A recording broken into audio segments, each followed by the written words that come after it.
think we've done it again. Let me double check, make sure. Yeah.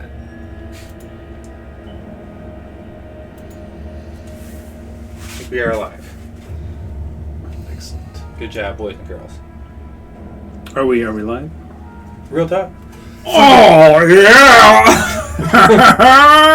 Welcome back to the Air Pirate, the Dream Session, Summit of the Dreams. What we've got here today is we got a little bit of a retcon. See, in D&D, sometimes people don't show up, and we've got to improv some stuff, which is what I'm doing. So this is off the top of my noggin. I'm digging into the lore of my old campaign to give these guys a dream session, which canonically is going to take place before they start the water temple, which is where they currently are from the stream from November. It's currently the end of March. So it's been a while. We made it. Hopefully that wraps it up. But we're going to do a little bit of a retcon and give these two whippersnappers a dream. Because these two whippersnappers have something going on with them. Does anybody know what that might be? We're just swell guys. Yeah, as far as I know. Other than that, other than being extremely handsome and extremely swell, is there anything going on with your characters that you feel might be exploited by a powerful...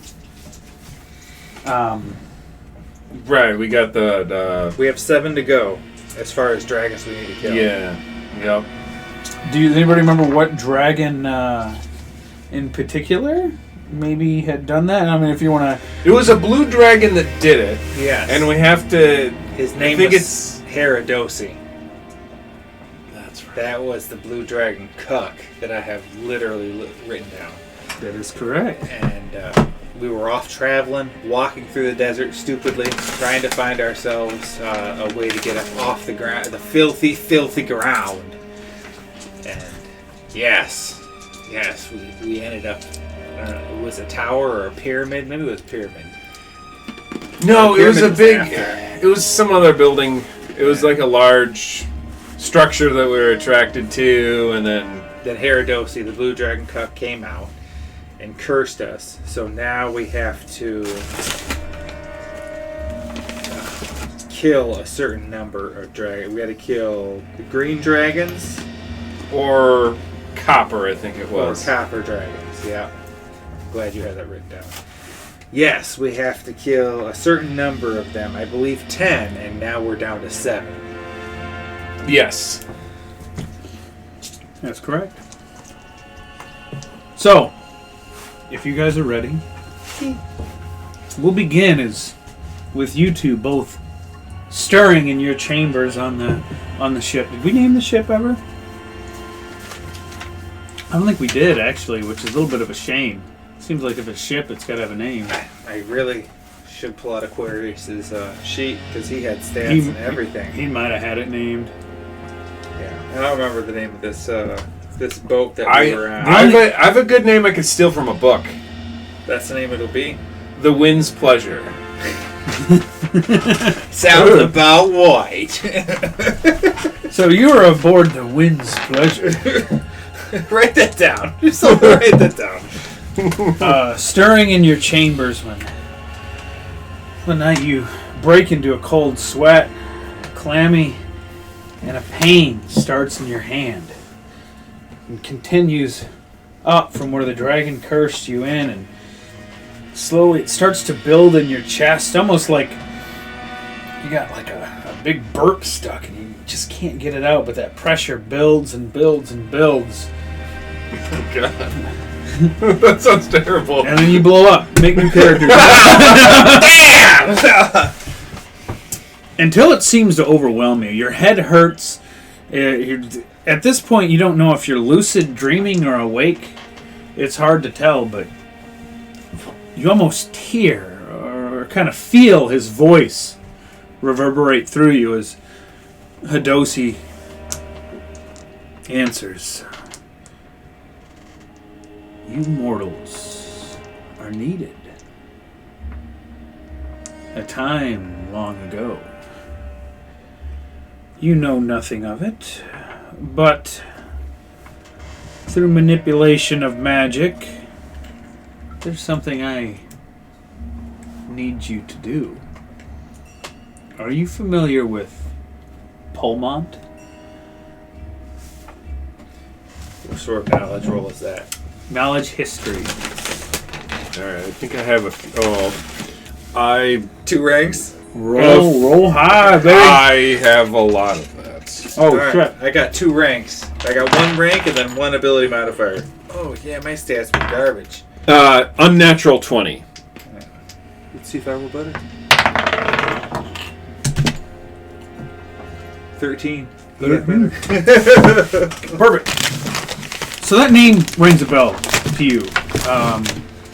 You know it's been the place of many peace talks throughout the years. It's centraled in the... Did I give this mountain range a name? The high mountains. The...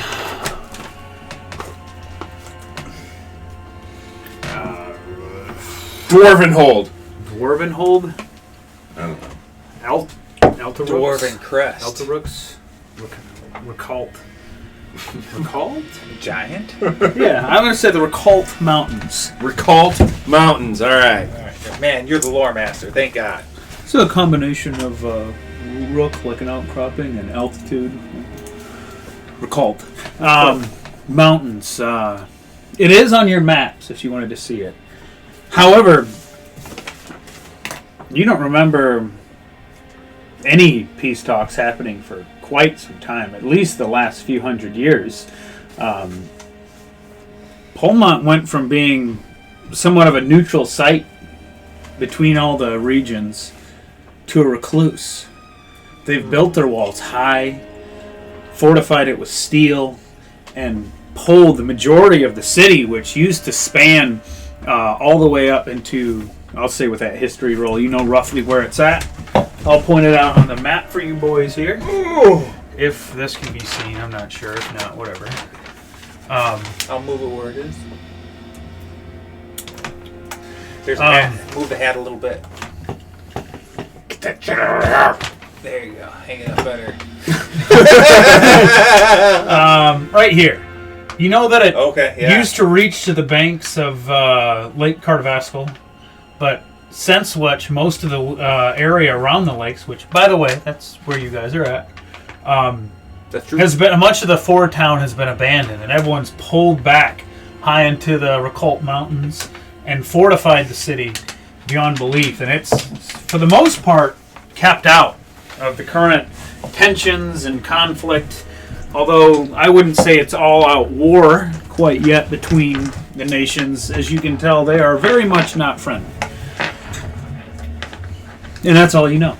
Okay. I will reiterate this to my companion of what I know. You both will be my agents there. You'll have some agency. Some. But I need you to do just one small task for me. I'll make it worth your while. I'll knock an entire 4 dragons off of your curse for such a deed.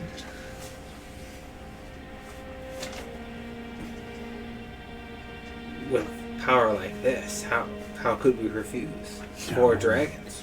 You can't. That's the trick. I want you to assassinate the High King of Polmont. I'll be projecting your spirits into some attendees of the party. It's some of my agents. It's difficult to get anyone else. There'll be some guards, and I'll help you as you go. But accomplish this feat, and you'll get your dragons. Fail, and, well, I might have to pay you a visit. Here we are at your service. As your stomachs churn, and almost it's very dreamlike, as you feel almost like you're looking through goggles, as everything kind of around the peripherals of you gets wispy and smoke-like, and every time you try to focus in on the smoke, it's like goes away. You try to focus in on it, and it moves to where you don't focus. But you find yourself in a great hall, regal, decorated to the nines. Large, flowing banners go. You recognize, although it looks like it's changed a little bit, you recognize two. That of the gyrosphere and what's the other one called? And Sky Mine, which would be the gnomish and the dwarven/human region. As you see before you, a large room with 3 large tables positioned in each corner. The last corner having 4 tables split up. And then one large table in the center, with a large throne. You see, it looks like what he's described, as if maybe it's hard to tell. At the very least, 3 nations and one very strange set of maybe smaller nations or tables broken into each corner, and then one large corresponding table where you see your target, the King of Polmount, Preston Vandelenigan.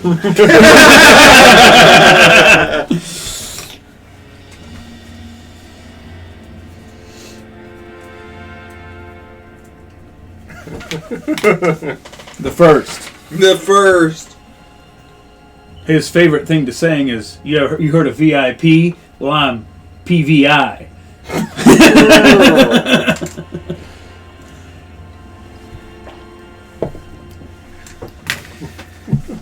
This man must die. And you yourself, you find your back's up against one of the walls here. I'll go ahead and flip the table. You would be the corresponding X's here. You can see the various tables. Doors here. Imagine this brilliantly adorned. And it appears that you're entering just as... It's almost you get auditory cues first before your vision really sets in and you're able to focus. As you hear, "We'll adjourn talks for now. We'll continue tomorrow morning. For now, get some rest. But with any luck, I think we can solve the problems of our great nations and subnations." And as you look to your left, you see tables to the left of you are populated with some gnomish folks. Across, you see what looks to be dwarves with a few humans sparkled in, and directly in front of you are the 4 smaller tables. Seem to all be humans, but you notice they're expressionless, almost instinctual, which catches your eye, and as it does, spot checks.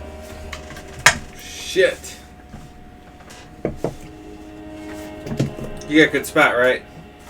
We got a 12. Or... Oh, sorry, 15. 27. Good gad. I rolls. So, as you notice that they're...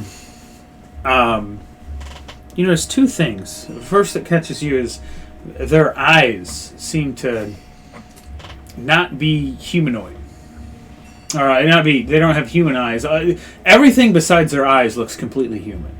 But their eyes seems to be a little bit narrower, and their pupils are fucked up. You can't really catch it in the thinness of the smoke. I'm giving everybody some negatives to spot throughout this. Sorry, fuck you.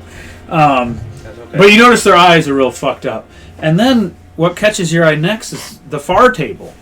All the way in the other corner, you see what appears to be humans, but as they get up and exit out the door, you catch the slightest glimpse of feathers.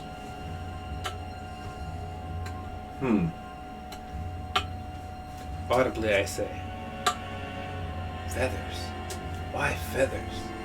so this way he can hear me at least, Mhm. as I'm clearly looking at the humans walking out. I do not trust bird people. But it's strange. You definitely see two groups that you recognize between the gnomish and dwarven regions. But it appears to be those strange human regions, and then another humanoid that has some type of feather to it. You almost, as they exit, you see one white, grayish feather hit the ground. And a multitude of guards and King Polmont.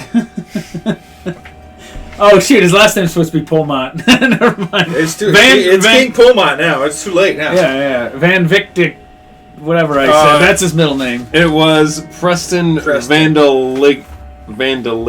Vandaligan is his middle name. His last name is Polmont. Preston Polmont. Preston Polmont. It's written down. It's Alright. crossed through the Polmont. stars now. Yeah. All right. That's my fuck up. That comes with He improv. projected us. So, what do we... So Yeah, we're what next do we to each look other. like? What do we look like? Because we must not look like ourselves. He projected us into somebody, I'm assuming. Or did he project us into our original bodies just here? Yes, that's a good idea. I hadn't thought of that. Yeah, you look... As we look at each other. You look and you do not see Zook Turin. You don't see Zook. You can tell from his mannerisms and expressions, the many long adventures and camaraderie that you got in As it. we're talking to each other, he's using his voice. You know, you can hear it. It does sound like him, but it doesn't look like him. And his expressions and then the way he moves, his mannerisms, all are reminiscent of Zook. As I start searching around for my javelins, like that's my attack weapon. Well, I'm not Nothing? gonna cuck you that hard. I'll give you javelin. I mean, you want us to roll D30?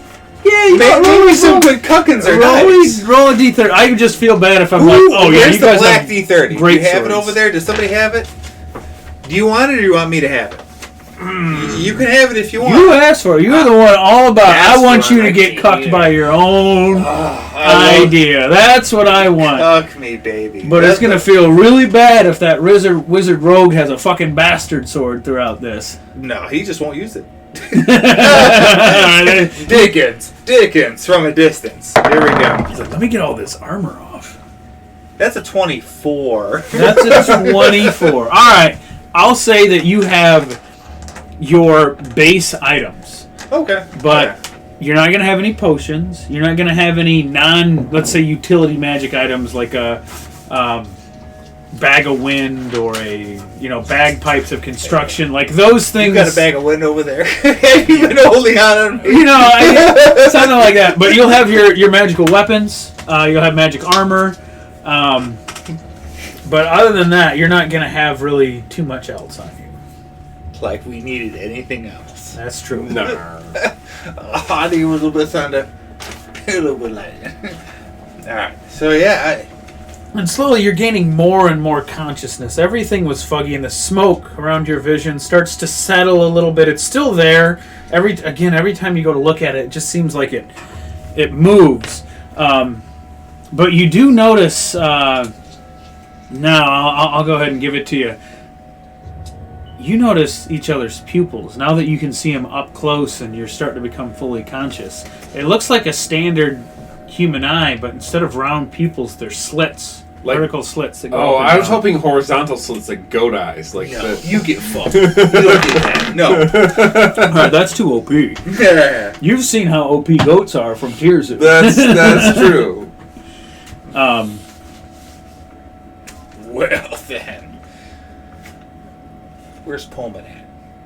He So they is. were He gonna take has. a break. So is he taking a break? He has exited. Yes, him and his guards have exited out. So, what do we appear? Are we guards or are we like delegates from a nation? You look like you're delegates from the four-tabled nation over here. It looks like their tables were split up, and you notice each one of those tables look like those kind of stern, expressionless humanoids.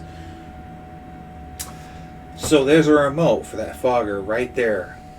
If you grab your hand over there, there's a remote. Mm-hmm. And there's a continuous button. If you find it, All right. Green button, I think. There's a continuous. Yeah, there's continuous. All right. So what you're gonna do is you're just gonna touch it for a brief second, then hot smoke is gonna come out of that fogger right there in front of you. The continuous. Yeah. So look down at the exit. Look down at the exit of the smogger, not the controller. Make sure your foot's not by or anything by it. All right. And then I need you to hit that for. I'm gonna go ahead and slip it in. Anything on the top of it. I'll go ahead and slip a fart out during that so nobody notices. Solid. Make sure it sticks around in the room. Perfect. But yeah, this is a good Yeah. allegory for it.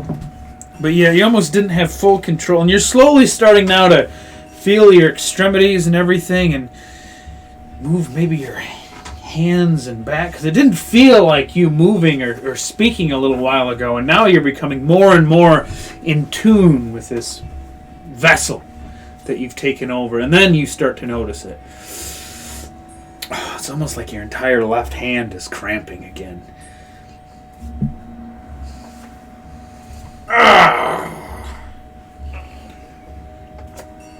Start moving it, wiggling it. And then you notice one of the delegates from these 4 tables is just standing at one of the left hand. There's 2 doors to exit. There's great doors over here, but we're just going to say you guys can't go that way. Standing at the far door from where you are at, try as you might, you cannot bring yourself to look at the being's face.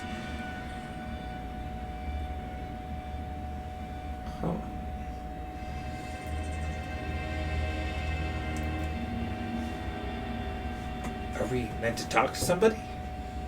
And you can see there's a few guards about going around.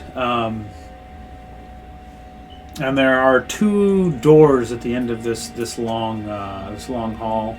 But you've noticed most of the delegates have exited the door by where this other being whose gaze you cannot meet is standing.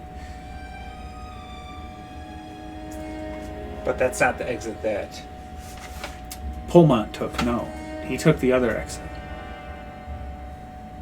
are we meant to follow. He is our target. Maybe that's the direction we must go. As I... Oh yeah, my javelin's there, okay.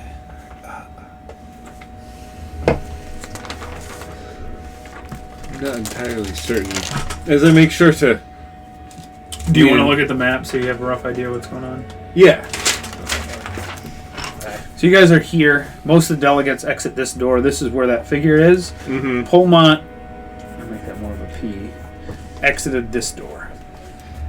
So that everyone can see. The figure's here. Pullmont came out of here. Most of the other delegates went here. That's the way we gotta go. We gotta fit in. We have to take care of Pullmont, right? We can't stay like this forever.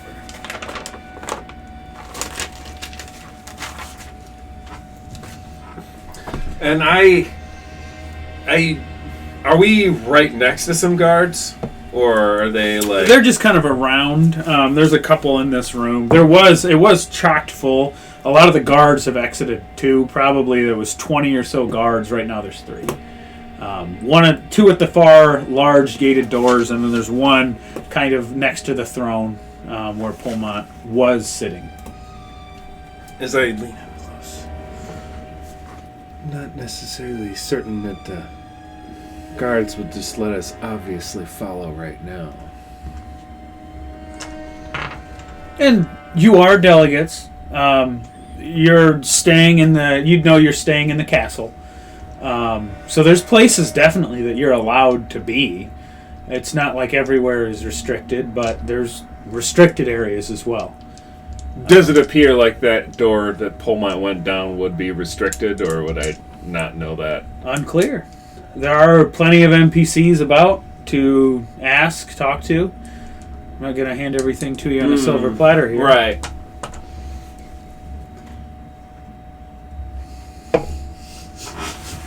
Hey, you want to start this adventure now, or you want to start this adventure later? That's what I'm seeing right now. As I'm looking, However, oh wait, no, that's not this guy. I was thinking this is the guy that you could tell who the baddest motherfucker in the room was. No, that's not this guy. No, This one. We're but words! Yeah, we have the power of the gods on our side, my friend. If no one's paying much attention, we might as well just do this now and get back to our old bodies. I mean, this body's all right. Lord Talos wouldn't want me to be in this body forever. You do feel considerably weaker. However, you get a little jealous because this body's got a fucking hog on him. Oh, I'm disappointed. I'm disappointed. I need to get back to the small life. That's true. Man, this ain't right. It's the only way to be, really. Yeah. Huge balls. Huge.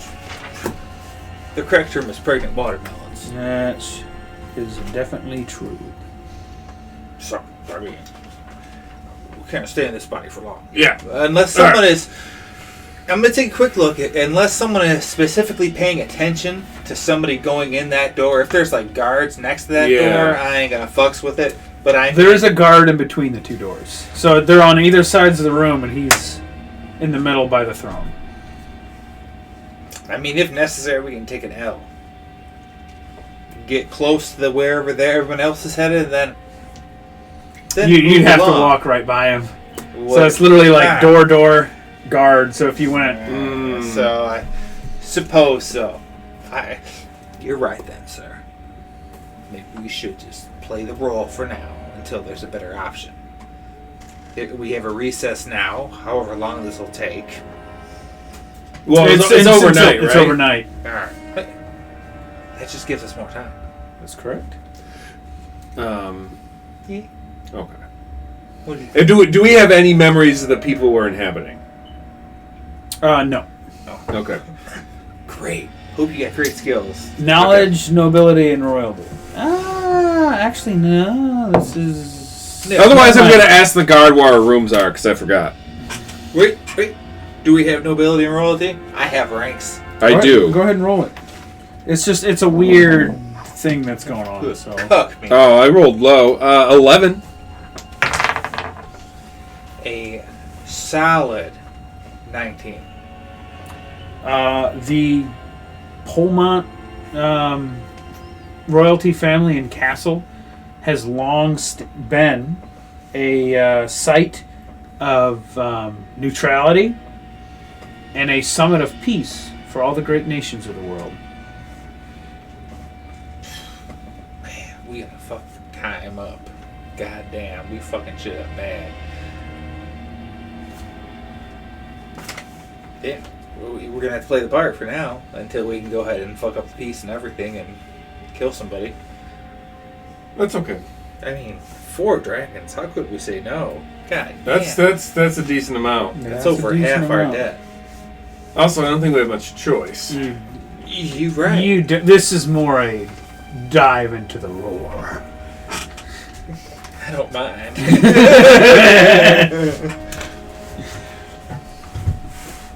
Yeah, we play our part. Alright. For now. So, what are we doing, boys? We have 2 doors. We go through the door. We'll have to go through. Yeah, we'll kind of follow where the other delegates went. Yeah. As you approach, you can look at the door, but every time you get close to that being's eyes, the best you can do is just get to the crest on his chest, which is it looks to be the mouth of a dragon devouring. What you can see is the continent. It's shaped a little bit differently, but it looks like what did I fucking call it? Continent? Did I even give it a name? Probably not. I probably didn't. Vanessa? Amanda? Mary? Venice. I like that. We're going to call it the continent of Venice. That's fair. You see the mouth of a dragon devouring the continent of Venice. on this guard through this, where all the delegates are going. No. This is one of your delegates that was sitting at one of the 4 tables. He was just standing by the door. Oh God! But you can't meet his eyes. And then we got to kill this guy. And then you hear a familiar voice. Pullmont Castle. Oh, what a treat it is to be here. The whole castle has fountains, lavish estates, offices for each of the 4 delegates were provided for us. Ours is, of course, the first one on the left from here. Series of training grounds for the guards, large office for themselves, and then it's protected. But Lord Polmont's private gardens, rumored to be one of the most luxurious, fanciful gardens into his estate, while the whole garden area lives right up to his own private quarters at the very back of the castle. Of course, the guard remains locked. The Polmonts are a very, very traditional people. Nothing has changed in this castle for over a millennia. Nothing. Have you seen the museum upstairs? We have not. No. Quite the museum. Artifacts from all of the great nations, including some of ours. Everything's from armor, weapons. One of the old lock and keys, as your hand sears as soon as he spits lock and key. History is a telling piece in a land where nothing changes. However, these peace talks have me, as you almost hear a sound like he licks his lips, thrilled. Something tells me much is going to change soon. Do I love peace summits? As the dragon's voice echoes in your ears. Well, I must retire to my chambers. Let me know if you need any aid. I'll do the best I can. Thank you. No, thank you.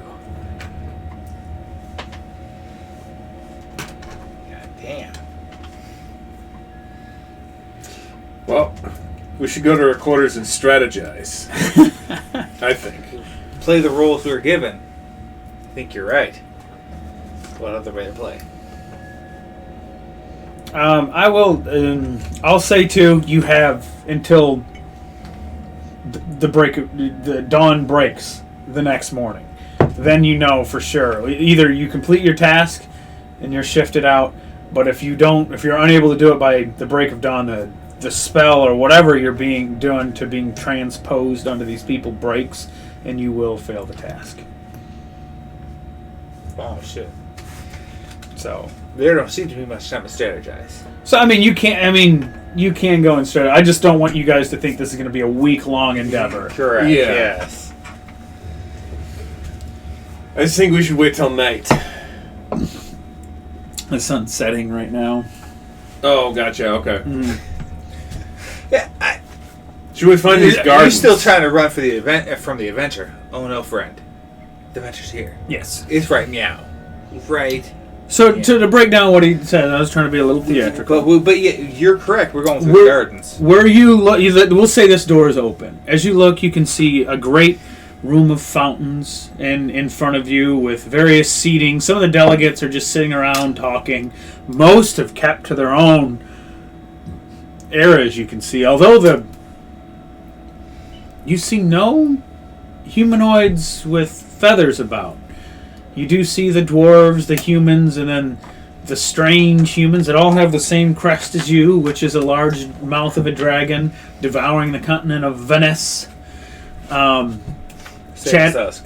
Chatting about. And across the courtyard, you can see a large thing of training grounds, which looks to be for the local guards, which far outnumber any of the own delegates or their own bodyguards. And then you can see a series of rooms and one large door to the thing. You see delegate offices clearly labeled. Then you see a set of stairs leading up that says Pole Mount Museum. Museum time. Okay. Maybe let's go to the museum first, and then we go to the forest. For some reason, I felt that burning when it mentioned museum. That mark. That's what we must check out first. Okay. I feel like plot is this way. Okay. I just think we at least need to check out the gardens while it's dark and look for some entry points. It's going to be dark for a while. It just now turned dark. If I just check mine. By the time you fuck around in the museum, you can assume it's going to be dark. Perfect. First, do the side quest first thing, and then hit that main adventure. That's what I feel like the direction we're going. Side quest first. And you notice in the fountain there is a small bar that's set up where they're serving folks and things like that. And then we'll say, I didn't even think about it, but there's a door in this same fountain room that leads to like bedrooms and stuff for all the delegates and boarding. So do you enter the fountain room? Or? Yeah, I think that's where we're going to enter. The fountain room and then the museum. Okay, so you take the stairs up to the museum. Yes. That sounds like an area you had mapped out. Mm-hmm. And as you enter up, you see a long corridor that stretches with display cases on either side. Quite elegant. You see a guard standing just at the base of the stairs. You enter up this way, and he's kind of more on this side of the room. One goes this way. Just kind of watching about, doesn't look too preoccupied. Some of the other delegates are looking about the different display cases. The first one you come across seems to be a series of very strange and intricate gizmos that have springs, thread, just very finely worked metal with a whole combinations of gears and all types of things. It looks like swords that are quite small, but appear to have maybe knowledge, architecture, engineering. If anybody's got it. Yeah, I do. Oh my god. That was a 1. So 9. 9. That is a solid 27. You say you're just into some swords and stuff like that. As you focus in, you look.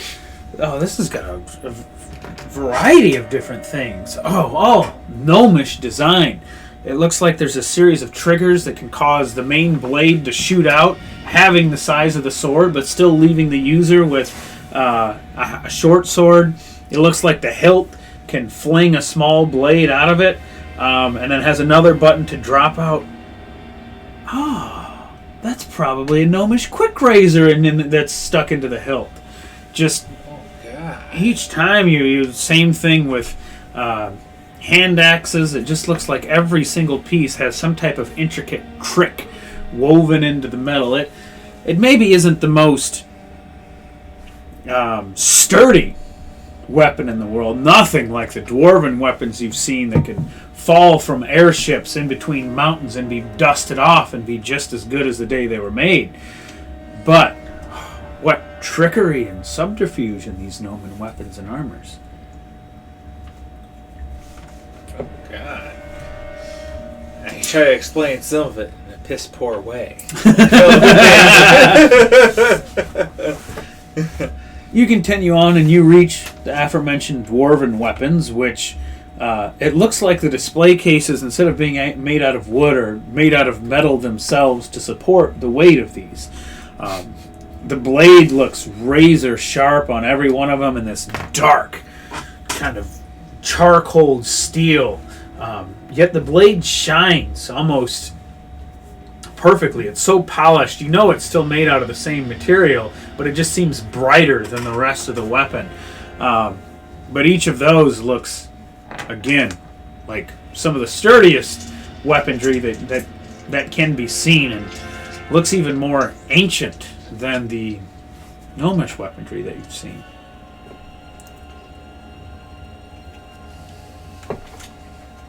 I pass some of that slightly onto you. And next you see weaponry you have no knowledge of. Even with that 27, it doesn't look like anything you've seen before. You've seen quivers gilded with gold, arrows of all different tips. It looks like maybe mithril, adamantine, what is it, like dark wood, I think is like for druids or something like that. But various materials, all gilded with gold. You see daggers, half swords, and halberds, all given the same treatment. They look quite sturdy, maybe even enchanted, but nothing like the gnomish weapons or the dwarven weapons. All they seem made to be incredibly light.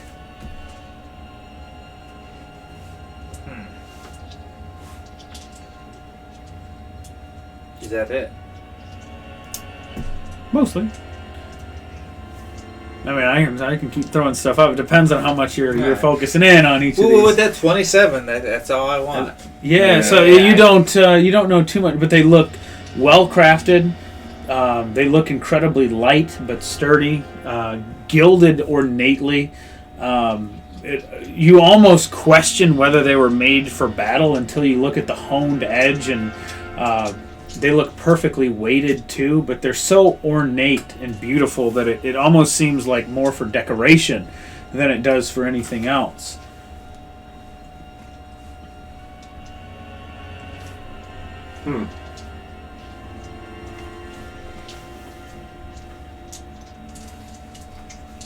That's it. That's all that's here in the museum.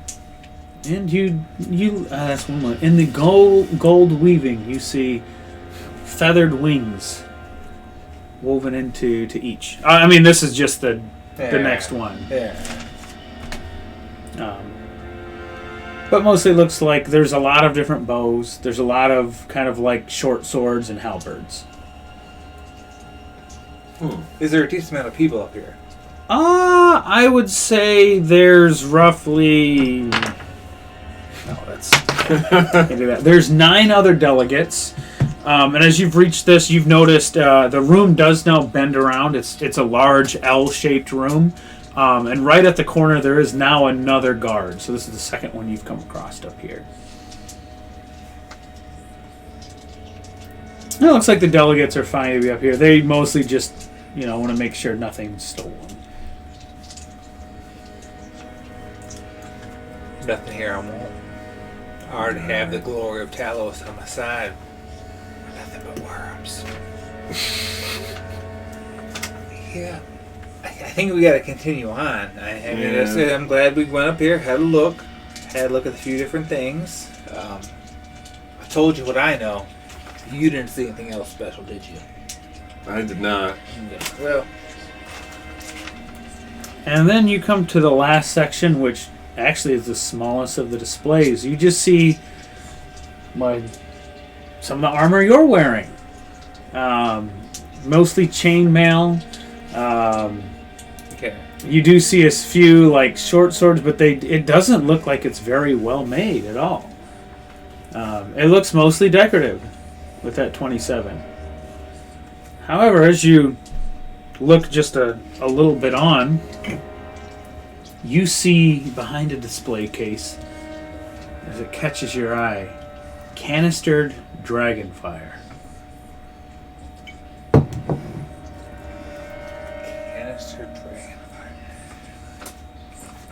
With that architecture and engineering, you would know it's very hard to canister it for display, and you can see the fire going in this translucent, almost looks like it's trapped in glass. That's a very precarious container for it. It's meant for display, and you can see in a bright sign, "Do not touch the display." They have roping around it. But that's basically like a canned fireball waiting to happen. Amidst the crowd, I guess I'll try and get closer. Force you along with me, because why not? I try and find some sort of display to figure out what level is that fireball. Wipe off maybe some dust if I'm the only one here. Yeah, do you have knowledge? You have draconic knowledge, right? I know every knowledge you want, sir. I am. I'll say just innately because you are literally a dragon. I mean, that is a. I'm a dragon rider. I get if it includes dragons, I get a +3 to it right now. Go ahead and roll it. All right. So that is a 25 altogether. You notice it's canister dragon fire from a young dragon, juvenile dragon, adult dragon, old adult dragon, and ancient dragon in a row. And you notice the canisters just getting bigger. Getting bigger. Look at this one. You would know it's basically if you were to grab it and throw it, that thing would fucking go off. Yeah, it'd be horrible. It's like a necklace of fireball almost. That's fair. It's pretty impressive to be able to canister it. Yeah.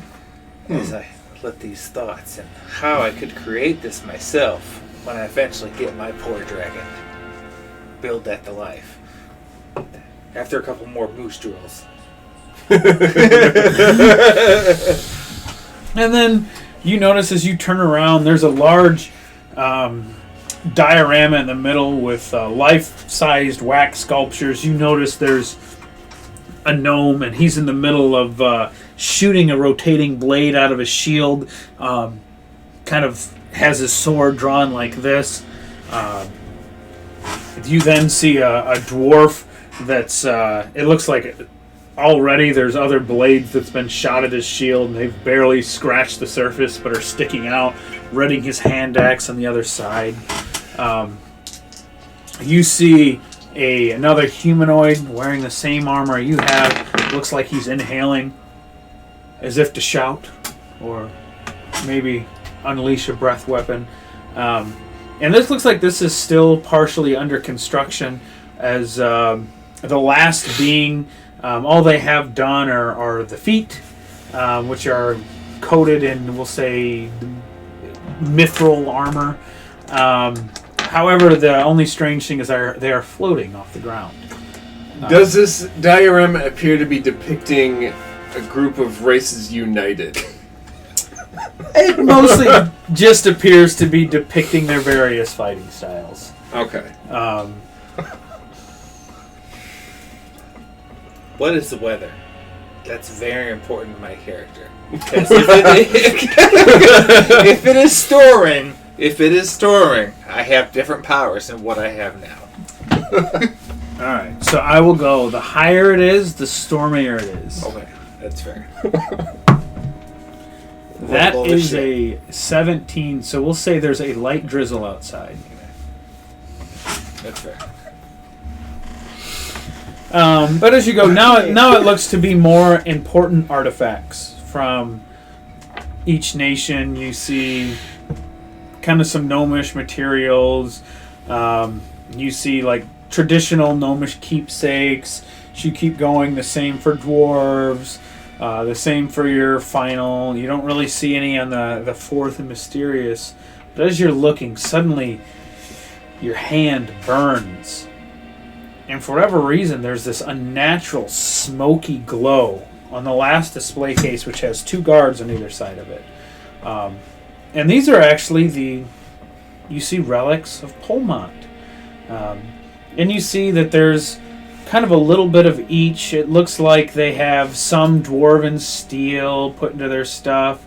You catch a sword that has a springed blade out of it. It looks like the spring is nowhere near as powerful as the ones the gnomes used, but still works. You see some lighter, more shifty weapons. And lastly, you see a key. And that's what's burning. is it appears kind of large. It's nearly almost the size of from elbow to hand. So closer we get, the more burns. Yes. It's somewhat in the same way you could not look at the one delegate. It's almost hard to take your eyes off of this. Every time you go to look at something else, you feel like you're pulled back. And that lasts for a solid 15 seconds or so. And then finally you kind of snap out of it. But that slow burning haze still kind of just sits on that key. Well. And then you look at as you look at either guard, you see that the weapons, locale, everything that's in this Pullman display case is exactly to the T looks like the other guards. While the other ones you've seen the other gnomish delegates and you see other gnomes, those seem to have changed slightly throughout the years. There's been variance in it. Not here. Everything is exact. As in fact, you even see a little sign that says Pullmont is tradition. Huh. Starts here. Do you feel it? I do. And as you get closer, you do notice there's two guards on either side of this display case. Talos pulls me here. This is it, Talos. And that horrid curse. This is it. It starts. Burns. It has to start here. The closer you get to that display case, the more you want to focus on it, but the less your hand burns. It's been aching this whole time, but it almost feels like relief. It's like your hand almost starts to just relax and go numb. This is it. We're where we're supposed to be. It starts here. For some reason, we have to start here at the key. Do you feel it as well? I do. It feels better. Do you get right up to the display case? Right to up look in? to it. That's where we're at. When you do that, the burning just suddenly around the key stops, and despite it before looked like it was glowing this brilliant gold kind of wispy smoke glow, it's a pure black key. Huh. This is first. Do you feel that? You feel that as well. We have to start here. I do. This is very strange. The guards. And they're like right next to it. It's literally like guard, display case. So like, this is it. This is where we gotta start. The burning stops here. This is it. So, how do you... Interested in Pullmont, are you? Yeah. Pullmont's been here quite some time. The city in the mountains, Pullmont. It's called that because we're up in the mount. And we carried large spears like this. It's kind of like a pole, you see. It's never changed. Everything here is exactly the way it was 5, 6, half a millennia ago. Why is that? Pullmont pride. You have a single family rover like the Grand King Pullmont. Why, things tend to stay the same when it's family led. Pullmont likes to keep it in the family. Not that way. We still marry out, but tradition. Even our newer, better forged steel is always crafted to look exactly the same. Why, I doubt anything in the castle has changed over 1,000 years. I mean, you can take a look at our relics, our shields, our armor, our weaponry. Why, some of you can look, there's silverware and bowls in there. Our various locks and keys, doors. All of it's been the same forever. Is there a story behind this key? This big one? Oh, yes. You have quite the eye. It's made of pure cast iron, it is. It was when the original Pullmont found this old casterly rock sitting high in the peaks. There was left but yet a small ruined corridor. Most of the castle has been built up around this, what the original Peter Pullmont I had found, which was a kind of a small matter of ruins up here in the rock. Well, it intrigued him, and he built this old city up in his own arms, and that is the very key that unlocked the door to that old ruins which Pullmont is built on. Why, the King's Chambers himself are still built in the original bricks of the ruins that Peter Pullmont I founded. God damn. Page Armstrong. So, do we know what this ancient ruin was? Of? That? That's not part of Pullmont tradition. But you can't just tell me of ancient secrets and Hey, listen. not know a little something. If I was a historian, would I be here as a guard? You seem to know a lot about history. You seem well I've educated. got to know about this display case I'm next to. But I don't know. Nobody knows what originally created the ruins. Why, there's old ruins all over Venice. That's true. There's a pretty cool pyramid. Oh, yes. You know of the pyramids of the great grasslands in the middle of Venice? Yes, I explored one, but I was chased out by evil. They do say sometimes evil lurks down there. Anyway, that's why I'm curious. As much as we're in the filthy ground, there are some intriguing things there. Oh my god, are we on the ground right now? Are we on the filth? You are high up in the mountains, so it's less filthy. Yeah. Than the flatlands and plains. It's not like the great grasslands in the middle. We're on the ground. So, when you guys get off your shift, I wouldn't mind buying you beer. Oh, not for quite a while. Why, once dawn breaks, we are swapped out for another shift. The museum's always open 24/7, because after all, delegation is a 24/7 business. We take neutrality serious at Pullmont. I see. I just like to hear more of your tales. I'll be gone by dawn. I just wish I could hear. Sadly, it's More of your mostly of stories. being a museum guard. But surely some weird shenanigans have happened here before. Once we had an old lady try to grab the dragonfire. What a mess that would have been. Tell you what, I fully don't know why I'm stationed over here. You'd think they'd have us right on other sides of that canistered dragonfire. People knocks that over that glass break, this whole place is going up. Can't tell you how many times I've got to run over there and stop somebody from grabbing it.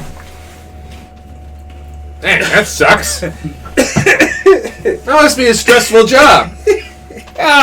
Most people are of the good sort. You know how it is. It's the 5% that ruins it for the rest of us. That's true. If you ask me, they should just stop that display. It's just, shit, I went this long into this guy's story. You wanted to go and get it.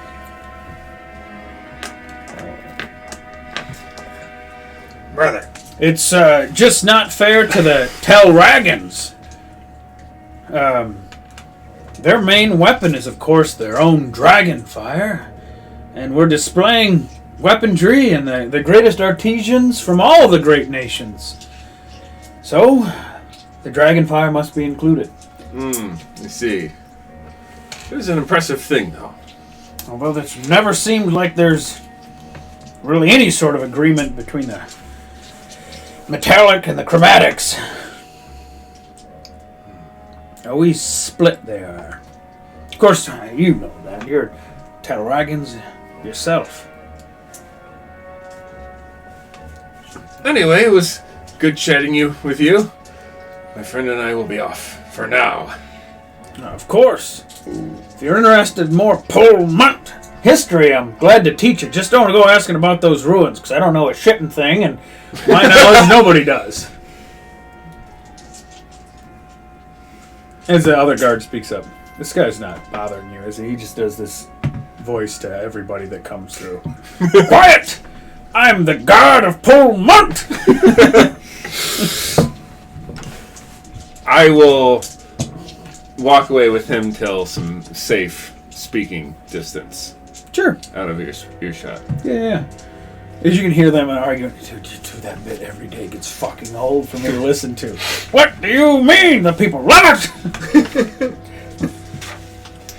How tall are you? Normally, gnome size, small. Okay. But Well, Normally. nah. what is the size of that? Because that's important. Because I'm 5'1". I'm a human that's 5'1".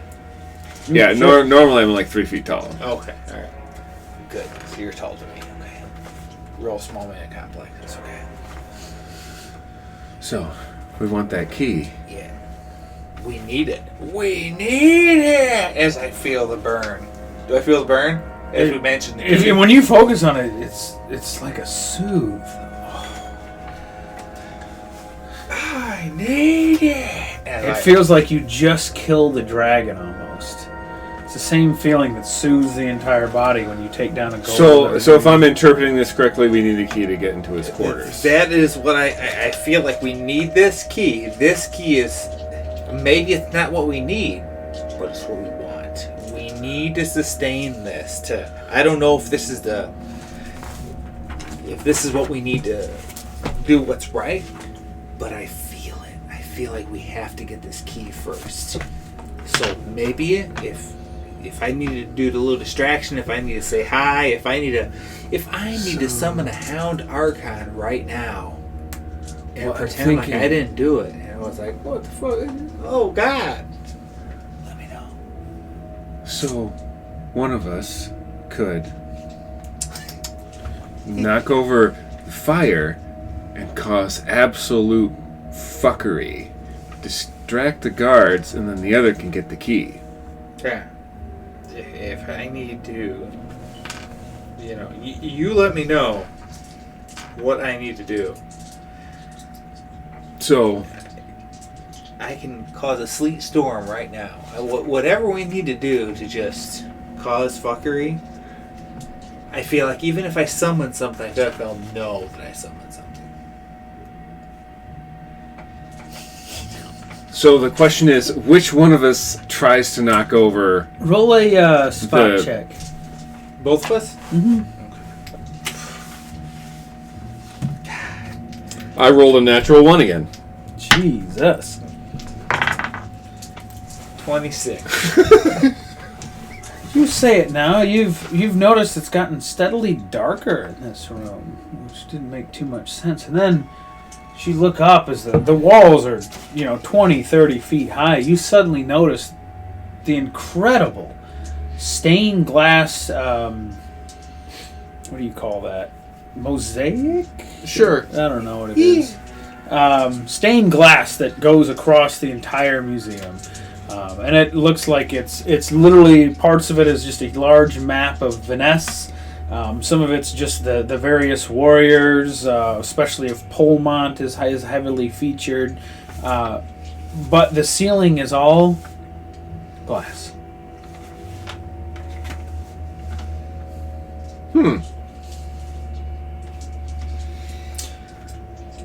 Well, while that's entirely of glass, I do have a spell. I don't know the range of it. I can look it up real quick, because I have Shatter, because I have a Chaos Domain. So, all that glass could start coming down, and that sounds like an amazing distraction.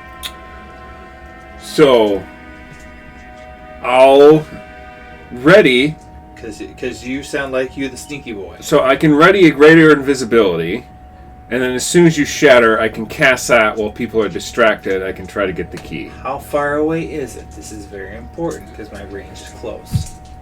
It is 30 feet high. I'll describe. That's it? Yeah. How much is glass? All of it? It's kind of like tapered like that, so it's 30 to 35. Okay. So it's a 5-foot spread for one solid object or one crystalline creature.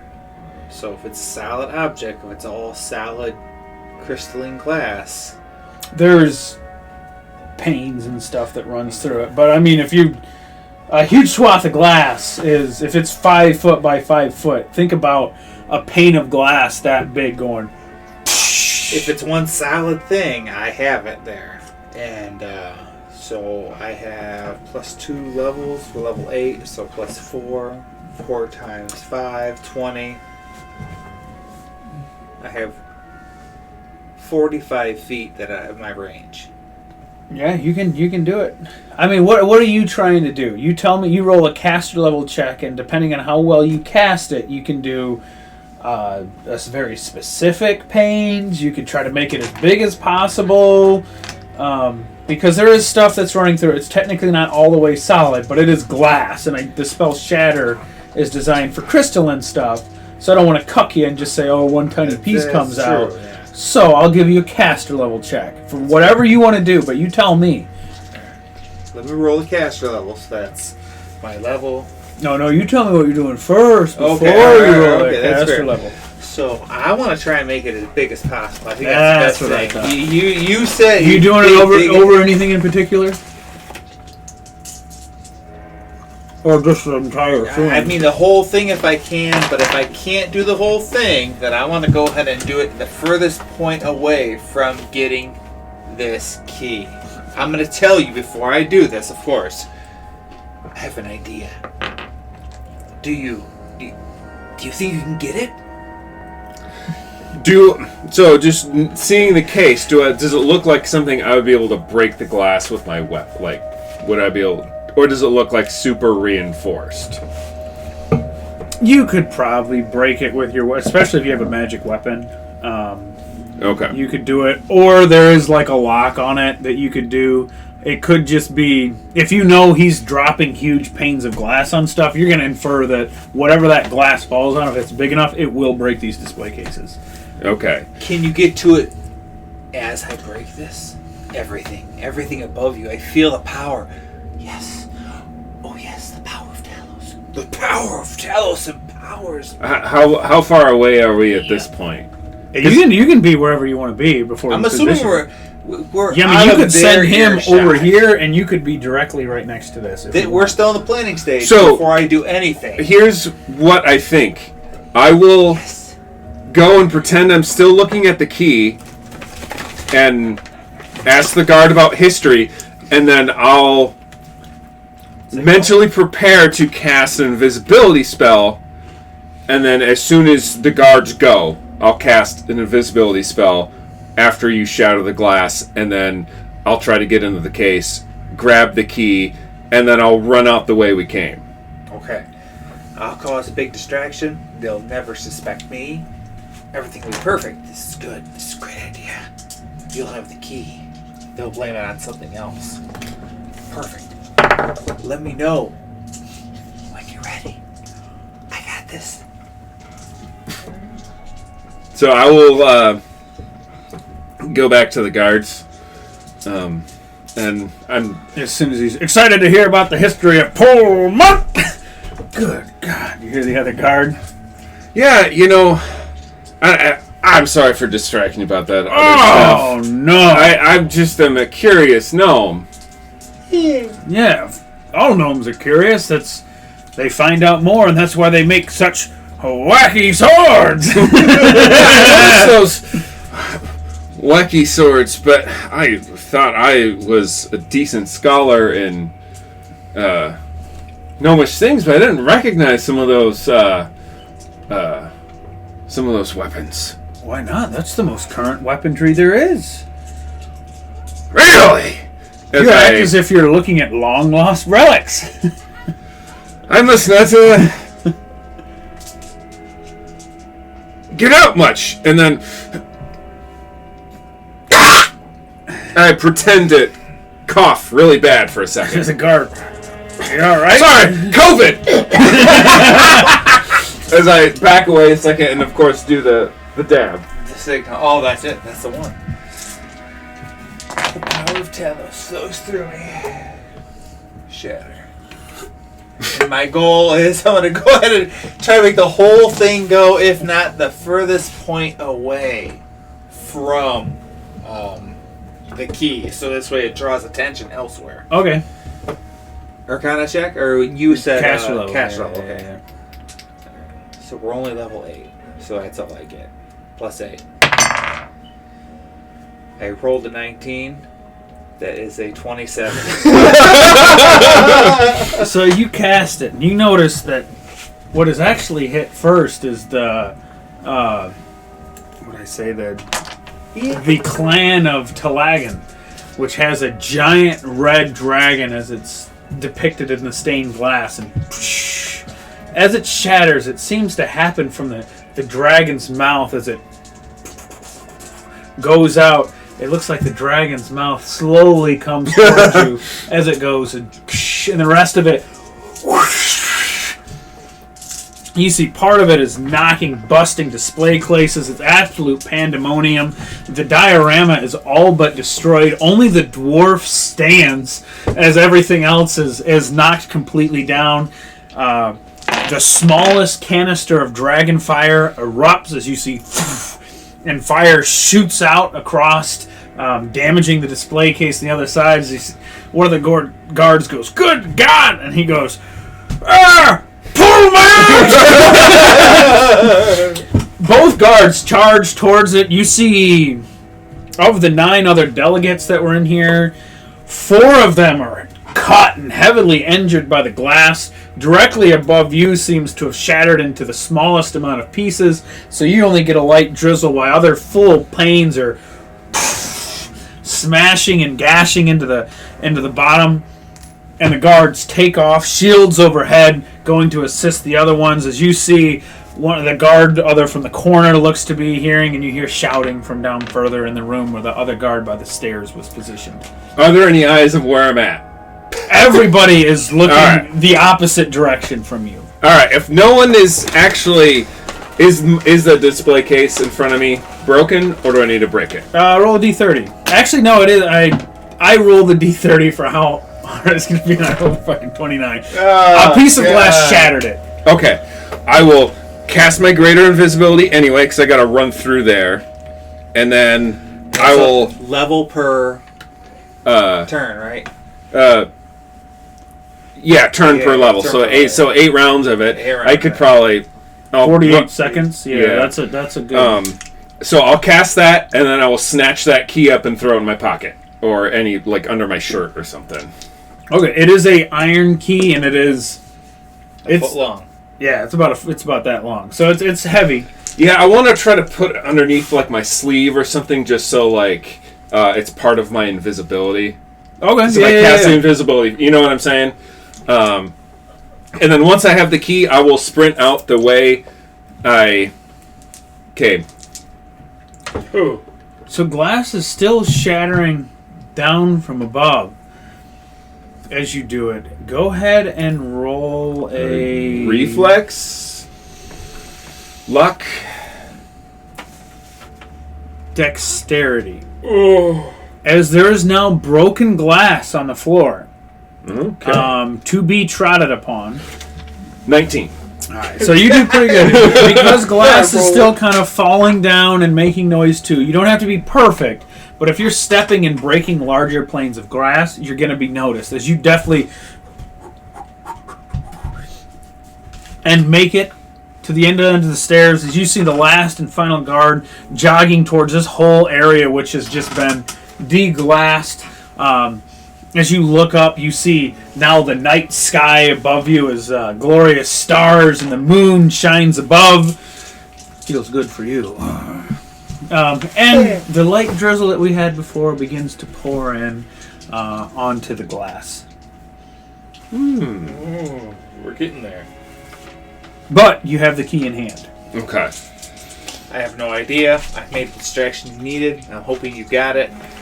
You Does the see key no. No. Perfect. Does the key disappear? Yes. What happens to the key? All right. You don't see, and you feel, oh yeah, this key.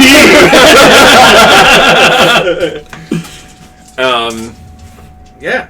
Guess it's time. I'm gonna keep moving, and man, we've done with the museum. Where'd you want to go before? I just want to go out the way we came, so we both to an area we both knew. You know what I'm saying? Like, because I didn't know what was going to be on the other side of the door. Hey, we probably have some quarters we have to go to. We probably have keys for those. It does appear the room downstairs there was a bar there to serve the delegates. That looks to be kind of a... We'll be back at the bar. To the bar we go. Or at least I'll go. Wherever you decide to go. Yeah. You know, after I see that key disappear, I'm gonna head out. I will try to make it to our room that we stay in and then decloak there. If I have long enough. Or you not. might not have long enough for that, because you'd have to go all the way down the stairs and then around She's some regular fountains and through invisibility, a door. Yeah, it's true. I didn't have it prepared because I wasn't... Yeah. It was whatever I had from last time, so it's just Spend like... a few more. Yeah, so I'll try to make it to my room, and then if... do you have a bag or anything? Or I mean, normally, yeah, that's part of the adventuring gear. you put the key in the bag. It's not like anyone's gonna see it if it's... I'll make sure... I'll try to slip the key into the bag while I'm still invisible. And then... In my bag. We'll say, as you're getting to these stairs, because it's kind of like a wall and you're short anyway, you feel like you're in a spot where no one can see you up above because there's a wall in the way, and no one can see you down below because you're still kind of on this section of the stairs, and you can decloak there. I'll decloak there, I'll shove the key in the bag, and then I'll head to the bar. What can I get for you, Master Gnome? We at Polmont make the finest drinks! Well, As you become visible. I would like whatever you recommend. Yes. You know, maybe a solid but common man's drink. There's nothing common about Polmont. If you're going to ask my recommendation, it would be the Purple Polmont Pulsinator. It's a punchy, pungent drink filled with vodka and rum. Well, sir, I really like your alliteration. I will have me one of them. I'll pour you a purple pulsating Polmont. And I will hand him a gold piece. Generous man. As he slides you one across, and you notice it is completely purple. Smells of lavender, and it looks like there's some type of sparkly vestige in it that gives it kind of a shimmery effect, or kind of seems to pulsate, if you will. But it's a very floral kind of like floral and heavy with the rum in it a little bit, but not whiskey heavy. But how does it taste? Honestly, not as good as you would like. It's amazing. It's still good, but you're expecting glory. And I will drink until I see my companion. After that first shot, I'm going to have to go ahead and probably show up. Well, there Good you Lord, are. sir. You've got what appears to be glass on your shoulders. Oh, Everything all right? of course. Just a few things I had. As you hear from upstairs, the whole fucking ceiling fell down! Yes, no need to worry. Worry here. I'll take whatever he's having, unless you, as I look at the look on his face, unless you have anything maybe better. See, I've got the Polmont Pilsner. Now, what he's having should be good then. Oh, yes, the purple Polmont pulsating pint! What more could a man ask for? I'm sure he already paid. And it, Yeah, I thought the rest of that was my tip, though. I mean, it's still a handsome tip. But he pours it, and it looks amazing. And it is good. And we're talking 7, 8 out of 10 good. But it smells even better than it tastes. It's one of those that you can tell you smell it and sip it. It's kind of more like a coffee. Brilliant smell, but still good taste. Just not as good as it smells. Yeah, that's fair.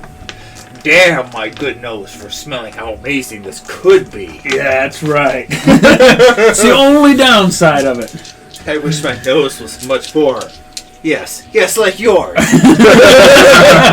Much worse, sir, and that'd be great. But no, Talos, he blessed me with this curse. I'm but worms, so I do understand. The great Talos, yes. It is raining, right? It is raining. It's drizzle. Small rain. All right. That's fair. I put that on. I Drizzle and rain. Appreciate it. Anything you need, dog. So yes, I'll enjoy the drink, as at least I'll pretend I enjoy more than him. Maybe not. Probably not. He might act better. What's that charisma? Mine's -1. Same. Mine is a 9 as well. Perfect. Great. We're both the face. The very sad face. But yes, after a drink or two, well. And as you look, you see some of the delegates are coming. There's a door clearly labeled sleeping chambers, which I'll be honest, it's an afterthought. Like, you can go there, but it's just your room. You see a large open doorway onto, it looks like guard training grounds. You see a couple people walking the grounds. There's actually a swath of guards training out there. And then across the way, you see another... they're heavy wooden doors, but they're smaller. And then you can see a big sign there that says delegate offices, and hallway to the other, what do they call those? Atrium. I feel with the pulsating tattoo that we have the first objective. Is there anything that the tattoo pulses us or feels less pulling on us without... How do I currently feel? Do I still feel amazed? Like, it's in the backpack. It's slowly, like, wearing off. Both of you, as soon as you grabbed it, you felt it, too. It, like, the pain just kind of devolved. It's almost like, I don't know, you had it, like, broken a bone. It's almost like morphine traveling up your arm. You're like, feeling great. Oh, yeah. But, yeah, it's a little, you feel a little, jittery. Slowly fading. It's not. You can tell it's not going to stick around forever. But it's like a whole weight has been kind of lifted off your body. If I don't feel anything else, when your sinuses are completely clogged, and then all of a sudden it goes, and you can breathe again. You're like, oh God! Never knew what I had. Yeah, if I don't get any specific pull towards either one, I feel like we're on the right path. However, from this point, we have to choose our own. We've chosen the correct first objective, maybe. Yeah. I think the garden. Unless you have a better idea, no, that garden. We should go to the garden. Yeah. I don't sense any other side quests. I will add. You do see all the signs that the bar and the atrium and everything closes at midnight, and they ask all the delegates to be in their beds by then. But the garden. The garden is actually closed to off limits. It is by escort only. So there might be some, this is a little bit of an infiltration mission for sure. God damn, I hope you got some fucking visibility, bitch. Because if you ain't, you fucked us all. Because all I have is invisibility purge. I'm here to fuck shit up. That's what Talos is. Talos has said, attack, sir. And that's what I have. We could see how we could get an escort into there. Yeah? Why not? Why shouldn't we? Or let's at least see if there's a guard, someone there. Maybe they will escort us. And maybe the next person. Maybe there won't be a guard. Barkeep, how might we get a tour of the gardens? Oh, not at night. They're always closed off at night. Well, the Lord's chambers are attached to the gardens. Couldn't have any delegates sneaking around there at night. Tomorrow morning, though, it'll open back up and be open to the public. I see. I just heard good things. That's just the gardens are. You have to. You haven't. Can't believe you've been here this long and still haven't seen them. I know. I regret it. This is with a shot. You did the best thing. And now we have to go do the worst thing. Ready? Quick save. Because then we can go ahead and we'll start making our way to the gardens and see what the fuck's trying to stop us. Then I got obscuring mist ready to go. So okay. 20 foot I do have another greater invisibility. Anything past 5 feet, 50% miss chance. And then after that, it's total concealment. No one can see. It's a radius for me, so we can hold hands or hold your finger, and then we can go ahead and make our way out. It also depends on how many eyes are on that door, too. That's true. We'll see what we can see. Are you a sneaky boy? Let's look at my ranks. It's been a while since I've seen this. Love of God, you better be. You a rogue. Because if you ain't, we fucked. As you're talking on this, you notice actually the guard you were talking to from up above comes down from the stairs, passes you by, and goes directly into the barracks or training grounds for the guards. Excuse me, guards of Portmont! Would you please ascend to the upper story? We have quite an incident up there. And you notice half the guards that were in the training area are instantly going upstairs to help with the entire glass situation. Move silently is 10, by the way. The overall addition, the overall modifier. That's acceptable. And hide is... Can't believe they're different skills. 15! Okay. Give it to him, yeah. Whip out that big old penis. Because I'm just going to stand here and be obvious. So, yeah. They're all running. Man, it'd almost be nice to check out that training area, but that's not the direction we need to go in. Knowledge, nature. Ooh, I'm sure... Cleric. Oh, I have that. 30. Before he can even blurt it out, you feel embarrassed. Why, it's raining outside in the gardens. Rain is a glorious sound. Not only does it wet your blade and stop your enemies from looking up as you strike down with Talos' fury, the glorious sound of the rain dampens the sound of other things, including footsteps on the garden grass. Oh my god. How could we not go out there now? We have to go. At least check it out. Yeah. Let's start the walk. Start heading towards those gardens. So you start heading that way, and you have to go through those same wood doors, and it's a long hallway across, and you can see office for... I better fucking write this goddamn name down.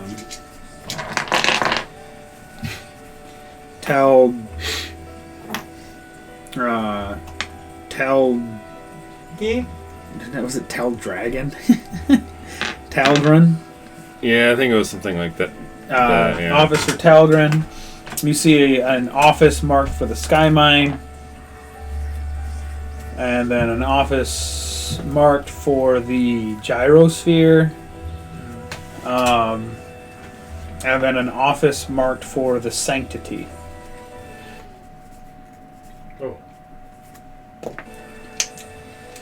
And those are all on the right. Then you see a series of doors on the left. Just two. One is dead center in the middle of this hallway, and it's large double doors that says Pullmont staff only.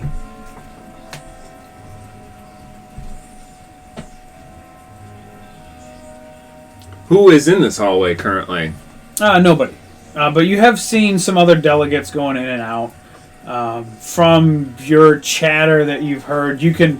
Basically what this is, it's a place to meet, to discuss terms and plannings throughout the peace talks so that each delegation has its own office to where it can meet and do its own internal discussions before they go out and meet with all the other nations. So there's one for each, and you can assume the other one in the middle is for Polmont.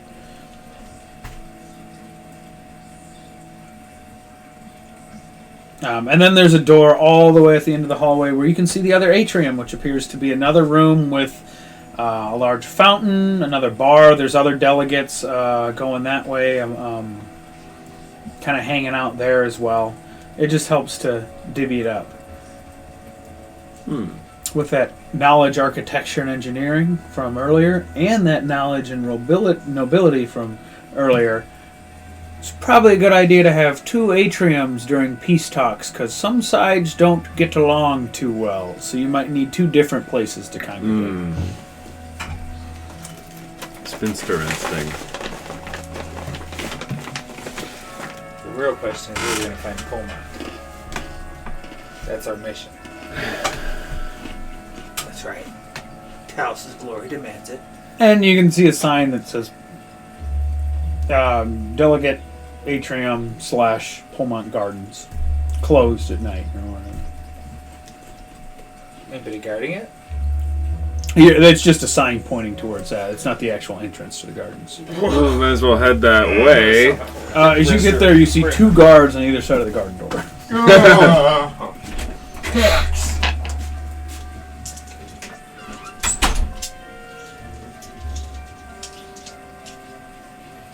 And this section seems to be almost entirely comprised of gnomes. And most of these gnomes are drinking various drinks, but you notice they're not always tipping their glass back. They have their own glasses, and they press a button which lifts up and tips for them. Ah, yes! It's a great day to be a gnomish delegate! It doesn't even look that convenient because it looks like it's a little hard to line your mouth up. But it's a tremendous sense of pride, it seems, for the gnomish delegation. Yes! What a great day it is to be a gnomish delegate!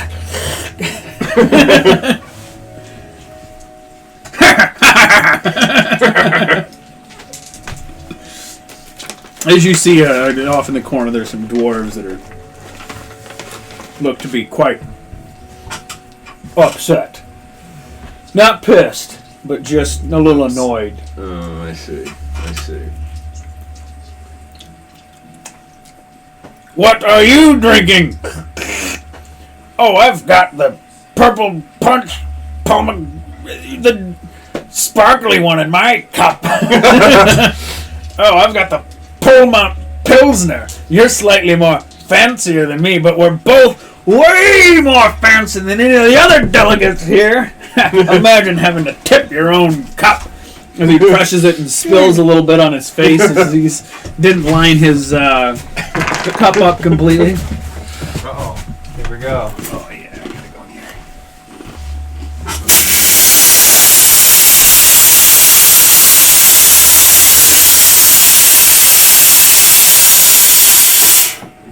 here. You hear the beer? And the moose roll? Yeah, you know what? I will have another moose roll. Yeah! We probably grab some water, too. No way. Don't worry. We'll be right back. We always go. We got our solo cup for you. Oh, you got it. You're ready to go. Yeah. Beer too? Yeah, man. I'm a beverage goblin. Yeah.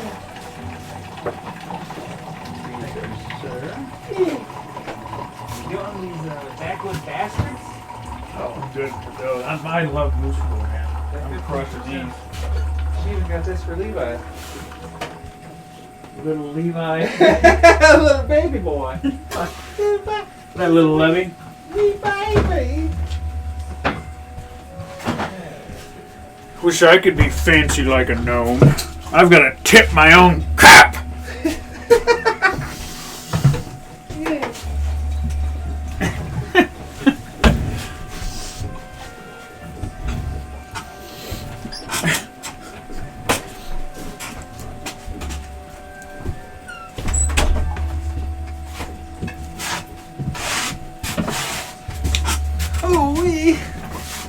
Oh fuck! I fucked that whole thing up.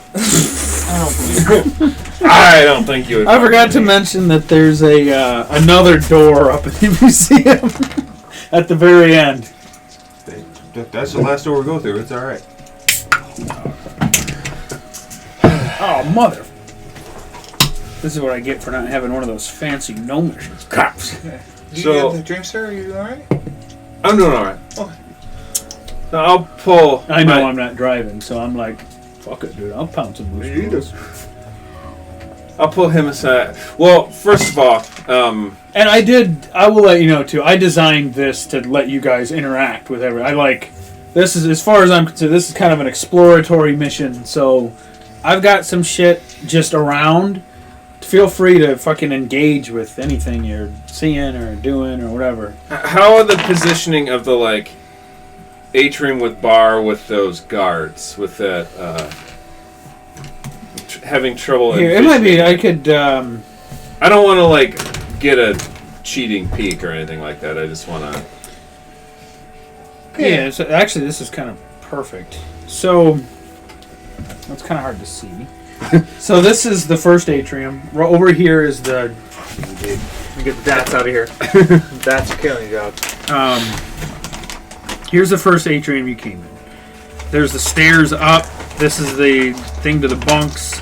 You can see the large barracks that extend all the way over here. As you go through the hallway here, here's all the delegates' offices. And then there's some doors over here, which you can assume are for Pullman offices. There's the rest of the atriums. The bars are positioned at the end there. These are doors back into the main room that you first came in, where the delegation is. Turns out you could have went through this other door. It was no problem. And then right here, you see the door to the gardens, and there's a guard on either side. So that's all we've been so far. The museum, which is now covered in glass. These are all display cases along the whole side. You did see a door up here to the right. I completely forgot to mention. I was more in tuned on that key. And there's the kind of the stairs and where all the guards and everything were positioned. But if you go back down, it leads to there. So that's kind of the layout that we have so far. So I'll pull my compatriot aside again. Oh yeah. Do you suppose we could distract the guards to the gardens by instigating a bar fight in this atrium that's here? Maybe. But I feel like we should explore the gardens, or at least get through. Maybe get these guards. As you said that, you do notice that the dwarves are scowling at these fucking gnomes right now. As the gnomes they're drunk and they are keeping on it. Brother Gnome! Isn't it funny how these dwarves must tip their own cups?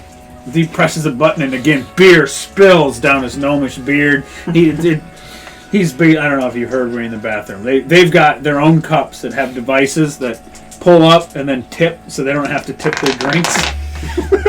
And it's incredibly inconvenient, but you can tell they're loving it, and it's a symbol of superiority for the gnomish culture delegates. And there's two other dwarves over there that are watching them kind of annoyed. Can you imagine being a race that must tip its cup? As you see them. Drinks are always better when they're pre-tipped for you. Well, what do you think? Can we instigate this? Can we get Yes. this go further? Is there a spot next to a dwarf? Diplomacy? Do you want me to roll diplomacy? Diplomacy would be a great way to instigate something.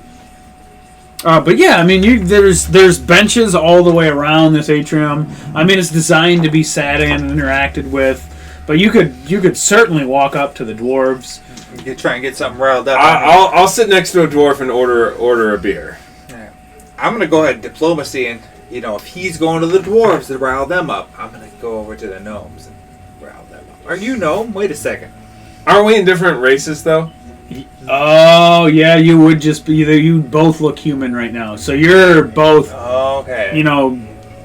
That's why 6-ish foot. Yeah. Well, good call. Divide and conquer. We're in different bodies, but I got some of these amazing skills. So I will go up to the... Do you have a manly drink, not some sissy gnome drink? To the dwarves? To the barkeep. But you're by the dwarves, right? Yeah, I'm by the dwarves. We usually try to keep something on time. Honestly, it's quite bitter, but we've got a hand of granite. It's a black ale, typical to the Drovish region, but it's not my cup of tea. And unless, listen, I hate to sound like this, but I'm a bartender, and I just report what people order and what they've told me. Unless you're a dwarf, you're probably not gonna like the hand of granite. I'm just saying. You want the right people. Good luck. But I'm gonna enjoy the gnome drink. as you look, you see other dwarves. They're all just drinking this. It looks like just straight black. It almost looks like they're drinking coffee out of mugs. It's like all the dwarves have ordered the hand of granite. So you can get it, but it is my least favorite drink that we are offering tonight. Well, I would like to try one, and to see if I like it for myself. Do you want to just sample it? I can Sure. give you a sample. Here you go. Fuck me tiny. And then... Not fuck me large. You want me to roll some... Yeah, do a fortitude check. Why not? Oh. That is a 13. You grimace a little bit as you do. I mean, not bad, but as you notice, it tastes like beer that has been evaporated down. So it's just been condensed. It's almost... It's thicker. It's somewhat sludge-like. I don't want to paint it as like a milkshake, but it's thick. And it's real gritty, too. Definitely bitter. Definitely hoppy. But it's a lot. See, not a big fan of the hand, if you ask me. We do have a Polmont Purple Pulsating Pint. That's my favorite, is the Polmont one. I'll just take a Pullmont Pilsner. Polmont Pilsner? Aye. Yeah, that is the great evener. Why not? We'll describe a drink for everyone. There's the Polmont Pulsating Pint. There is the Polmont Pilsner, which is the other one. You have the, what did I say, Hand of Granite for the Dwarven region. Hand of Granite's pretty good. You have... I'll write it down. What's the gnomish one gonna be? I don't know, as I walk over there and get a drink with them. You have the Trinket IPA for the gnomish region. And then for Talgren, you have the Triple Spiced Red Ale. And then the last one, it's a... you have the Haloed Amber for the Weird bird Sanctity. people. Yeah. Where sharks? But it's odd. Polmont has two. The bartender describes it as you have the finest of Polmont, and then you have a great mediator, the Polmont Pilsner. Anybody that likes any type of beer is going to like a Pilsner, so it's something that can appeal to anybody. After all, we at Polmont try to bring all regions together. That's why we're called Polmont. We pull you in, see? So yeah, I'll order that, and I'll just like keep an ear out for just the gnome chat. I'm just like, oh, dude, the gnomes are yelling in the middle of the thing. You've spilled on your beard, brother. I didn't spill. My cup did. I don't tip it myself like these backwards dumb races too dumb to engineer their own cups. as I drink, I bet they loop their own belts together. As he presses a button and you see the belt unloops by itself. And he presses another one and it goes. I've heard about it. That's one with the gnomes. So yeah, you're with the dwarves. And I'm gonna have to be with the gnomes, and I'm gonna go ahead and whenever you're done, you let me know because I'm gonna go ahead and roll some diplomacy. And I'm gonna start talking my shit with these gnomes and try and get them riled up against these dwarves and let the war begin. So I'll just. God, that's fucking annoying. I just wanted a beer. What are you yelling about? To the dwarves? To whoever's next to me. Just kind of pat. You know what I mean? Not like obviously talking to them, but just kind of like muttering half to myself, half to whoever can hear me. To the dwarf.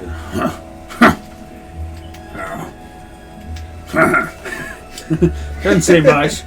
But you seem to have gotten some type of a grants out of the dwarf. God.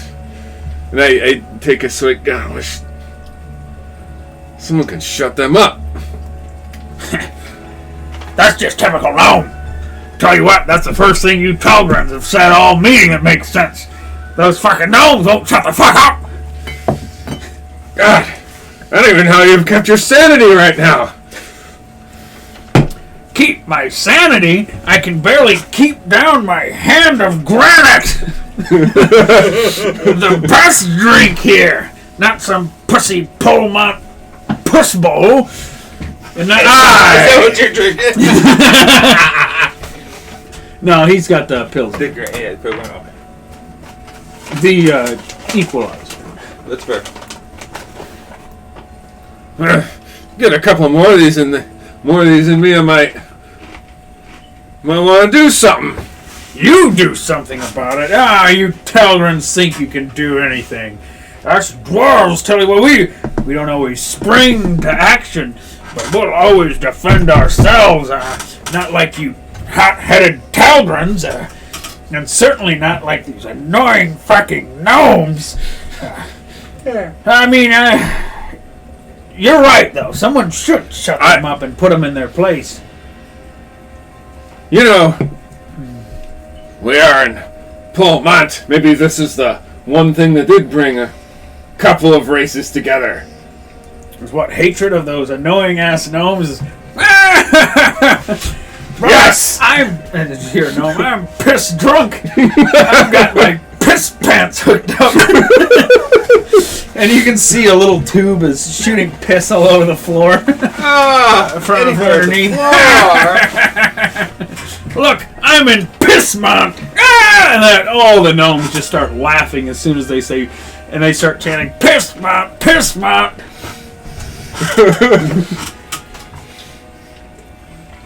I'm gonna infuriate the gnomes to keep going. Why shouldn't they? This is their right. They are in Pissmont. Diplomacy, you say, sir? Yeah, but let me know what you're saying to them. We'll let it act it out. Okay.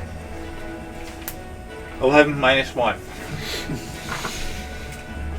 Pissmont, Pissmont. Yeah, you're right. What else? What else should you think about these dwarves here? Tell me the truth, as I'm 5'1". Oh. I'm looking like a tall one of them. Tall one of them. Yeah. Ha! Look at he knows some gnomish culture. Oh, we always piss on these delegates. Oh, sorry, that's a gnome. We always piss on these delegates. And dwarves, why? As he pulls out a little weapon and points it, and so you see him go, ooh, and then it just kind of does like a little pling and like a pop. Those dwarves never spring to action. Oi! All they do is play defense and hide in their mountains. Yeah. And when I hear that, I'll be, oi! Shut the fuck up over there! At least dwarves have some honor! Who said that? Who said that shit? Do you do that? Yes. Them dwarves. What about you, dwarf? You gonna hide in your little mountain behind your shield, or you gonna get out and fight like a gnome? Just spill some more beer on himself. Yes. You can see that dwarf is red. He is red in the face, and looks like he's at his breaking point. So Listen, if you go, I'll go. Uh-oh. Diplomacy, right? Yeah, roll diplomacy. Yeah. All right. That is a 26. Good God. Yeah, that's right. Coward dwarf. And then do you roll diplomacy? I'll roll diplomacy. 19. Finally, some unity between us. And you notice, as soon as the one steps, the three dwarves that were sitting in step in absolute unison as they are matching each other step for step and dive at these gnomes. Nobody really has any. I mean, it's delegation. Nobody really has any weapons on them. It's pretty much a fist fight that's going on. The gnomes are incredibly elusive, and they're just dodging these hoof fists that are coming in, and they'll hit the dwarves, which seems to do almost no damage. Every once in a while, a dwarf connects, and the gnome just goes wah! Just of course, goes flying. I will go up to him and pretend it Oh yeah. Yeah. As we make our way towards the, And we'll Full see. bots. Somebody roll a d30. You want this one? Whose turn is it? Your And turn? don't embarrass yourself, because that's a pretty good distraction. You want And the that black is- one or the white one? Or you got one? Oh. I got the white ones in front of me. Luck is 4. That is not what I anticipated at all. That is a 7. So, one of the guards gets directly in the middle of it, and the other one kind of comes up, we'll say about 20 or so feet. He's still somewhat by the door. There's some room to sneak around him, but he's not completely in the fray right now. He's mostly, it appears to be, trying to call other guards into this room. We got Pull Monties! Dwarf gnome fight! I hate leaving Piss you on the alone, floor! but we gotta make that way over there. You do feel there's significant room to sneak behind it, but I'm gonna try. it's gonna take a stealth check. I'll take it. I'll use my last greater invisibility. On yourself, Yes. the one with more ranks. Okay. Well, so that's the thing of are we doing normal 3 foot the move silently as my stealth movement or That's what we got the points in. you know what I'm saying? Or you want me to hide first? I'll do move silently because nobody's looking at you right now. Okay. That's fair. Move silently. Here we go. Both of us. We're going. 18. 4. I have no ranks. I'm a cleric fighter. Dragon rider. Stormlord. I bring the thunder. I'm not quiet like a thunder. So, how this plays out is going to depend on how you guys do it. So, describe it to me, and I'll let you know how it works. Who is doing what? I'm assuming you're being really sneaky. Yeah, I'm just trying to be unseen, get out of the fray, and then get past. Because there is a closed door. It's not completely open.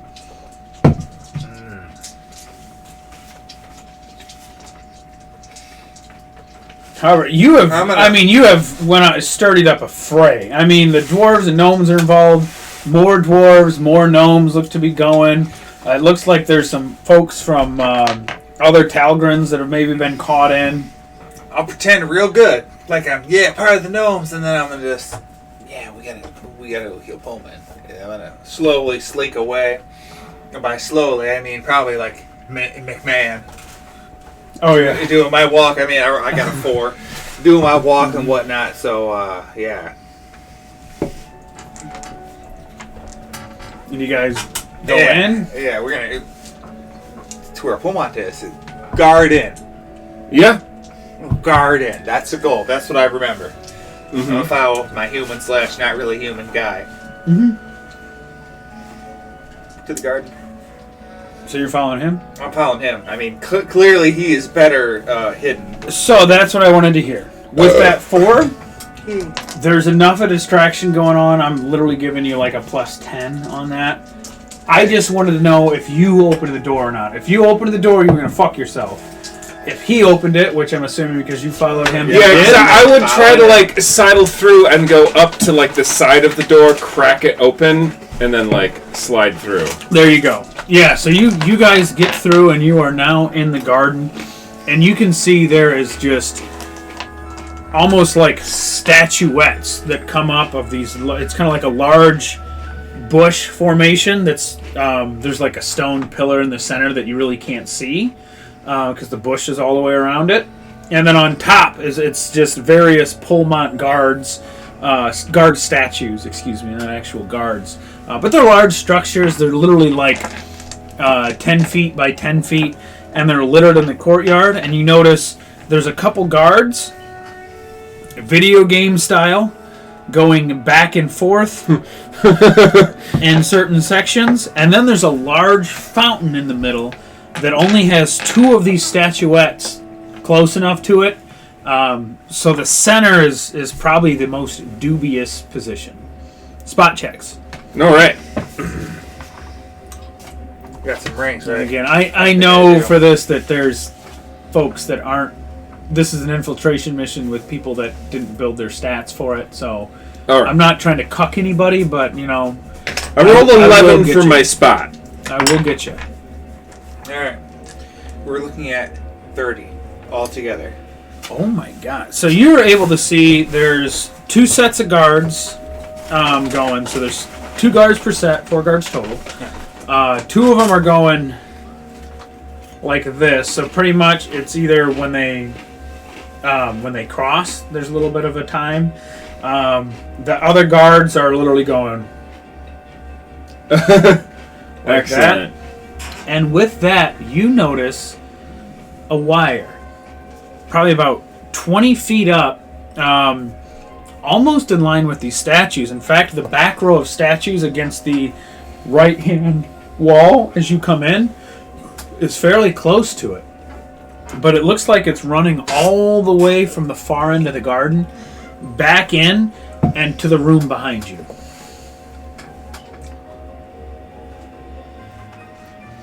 I might not see him, but I'll try and reiterate that information. Try to tell him before he gets any further about that wire. Pretty much everything. Knowledge, either knowledge, architecture, engineering, or what would another knowledge be? Knowledge, arcana. Does these pillar things get close to it? Oh yeah. Okay. You want architecture engineering? Mhm. Oh my god, I rolled an 18. Jesus Christ. We're looking at about 34. You've seen that before. That's an alarm wire. If something goes on, the wires pull that either activates a bell or some other guard on the other side and notifies somebody of a presence that somebody is in the garden. Is all that you can say or is up there. But it looks like it's connecting this garden over to Pullman's chambers. But it's a guard wire. And what'd you roll overall? 32, 34. I rolled an 18. So, I mean, you can so tell much. from that it is definitely one that's attached to like a large bell, and it's a tug wire. Somebody's got to yank the fuck out of that thing, and then it makes a bellowing noise. However, cutting a wire as such renders it completely useless as long as you do it if you have enough finesse to not pull it as you cut it. Goddamn stats, dude. Hey, dude, great roll. Hey, can you cut that wire? Can you disable that device? That'd be another great way. Yeah, disable device. As I reach over to you, you just gotta cut it. Disable that device. It's 20 feet up in the air, so you'd have to probably climb one of these statues in order to do it, which is puts him up in the open a little bit. Maybe. But it's within reach if you get up on top of it. Okay. Probably have to lean up against the wall like that. And I'm assuming you guys are hiding Yes. Yeah. while this is going on. It was never You want us to roll a hide? explicitly stated. Yeah, roll a hide. Roll a hide. Yeah. But these are pretty big. Unless you're like...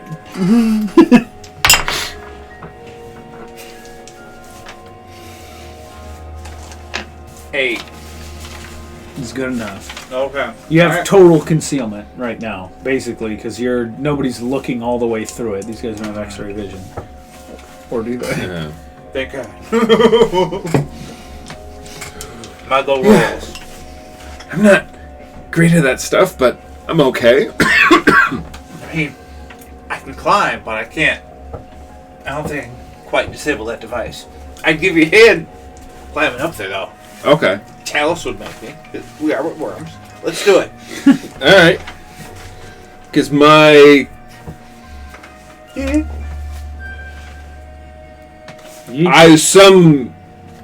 Something's giving me a ridiculous climb. I don't know how I have 10 in my climb skill modifier. I have plus 13, so... And so you know, too, before I forget to describe everything, you do see... So the lines... And I can go ahead and show you this now. Yeah. And honestly, I don't think the rest of it matters too much. So you can just go ahead and look. So you guys were here. All of these things are these statued pillars with the hedges all the way around them. I mean, they're literally 6 feet wide by 6 feet wide. You do see a massive set of doors here. There's a plaque that says Pullmont Armory. You then see another smaller door here that's right by the armory. And on the far side where the alarm goes, you see a massive black iron gate where the stonework is much darker, much more weathered. Looks far older than all the stonework around it. That has a large keyhole. Perfect. Man, but that armory that we just been now made aware of. That... You got to do some digging. If you go digging, there's stuff to find. I mean... It just depends on how risky you want to play this mission. That distraction was bad. 888 here. I think we might have some time to maybe just look at the armory. I don't know if we're gonna snatch anything up. I know you could certainly use something. I could. We might as well go look. Yeah. Did all the guards go running? Do they have free reign, or are there still guards here in front of the gate? There's still 4 guards in this area doing the video game. They've learned from Legend of Zelda how to guard something. No. Yeah. Perfect. So, I will attempt... make our way through. What do you think? Move silently? I guess here's a question is, because... Yes. If you're going to cast it on me, do it. Love of God, because there ain't no goddamn way, because I have no So most of my ranks and stuff was spent on the knowledge stuff. I have some roguey skills built up. Goddamn wizard rogue. I'll have a +4 to my disable device. Do we trust that to do that well enough? Otherwise, I feel probably more confident about sneaking across. If you want to just sneak across, we can. But my God, can we sneak to that armory first? The armory is dead center, so it's much harder to sneak to because the fountain in the center, that's only about yay high to the ground, so you either have to crawl around it to not get detected, make sure your weapons aren't sticking up. Sneaking amongst these pillars seems a lot easier because you'll have total concealment.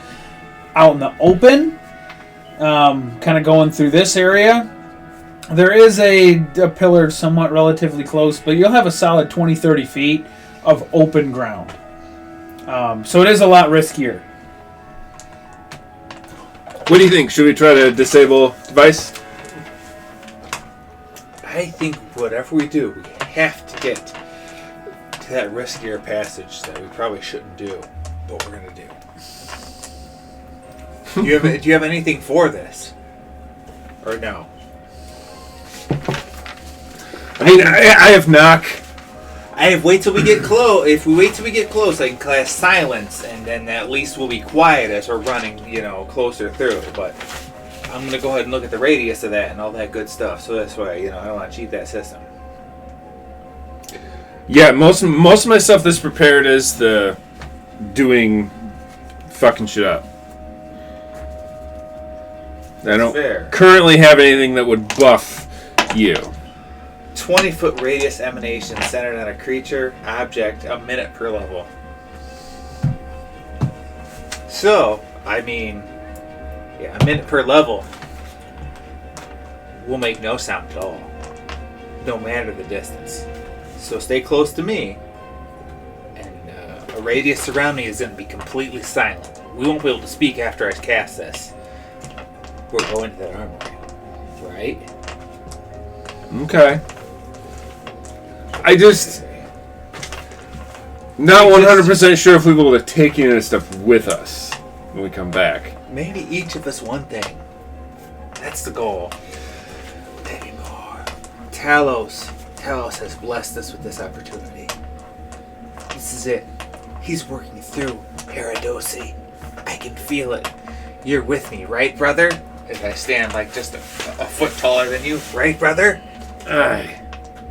Excellent. This is it. As you get close to where I know the area where the enemy starts to move. Alright. It lasts a minute per level and won't be able to speak. But we can hand signal, I'm sure. But I think that's it. That's all Talos will allow for this silence. But we should probably wait. We should time our crossing to the next pillar when they're at their peak. You know what I'm saying? Because these two are... The second pair are doing this. Mm-hmm. These pair are doing this. Yes.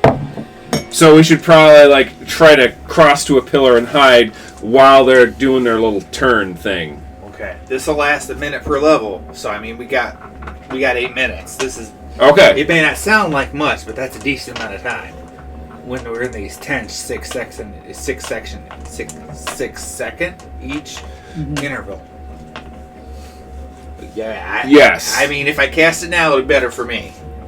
Let's do it. All right, let's do it. On our way, I'm gonna follow your lead because you my sneaky boy. Mm-hmm. I will say because you are enveloping humanoid bodies, everyone has 30-foot movement speed unless you have some special ability that's buffing you higher.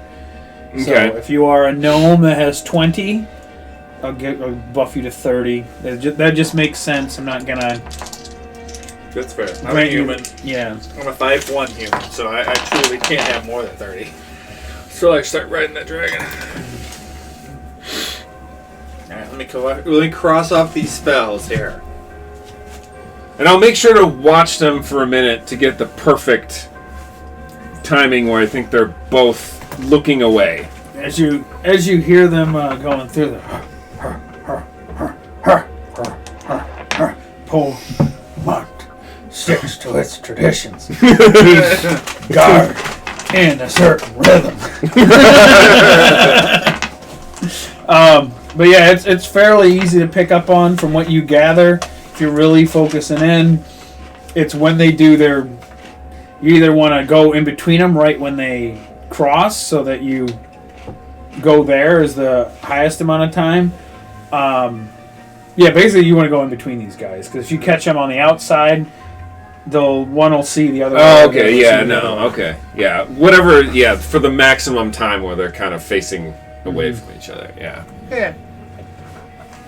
All right, yeah, you do not have to roll a move silently because you are moving silently.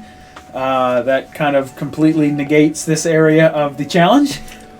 Do you want to hide for the pillars? Like at the next pillar? Sure, roll a hide at the pillar. Oh no.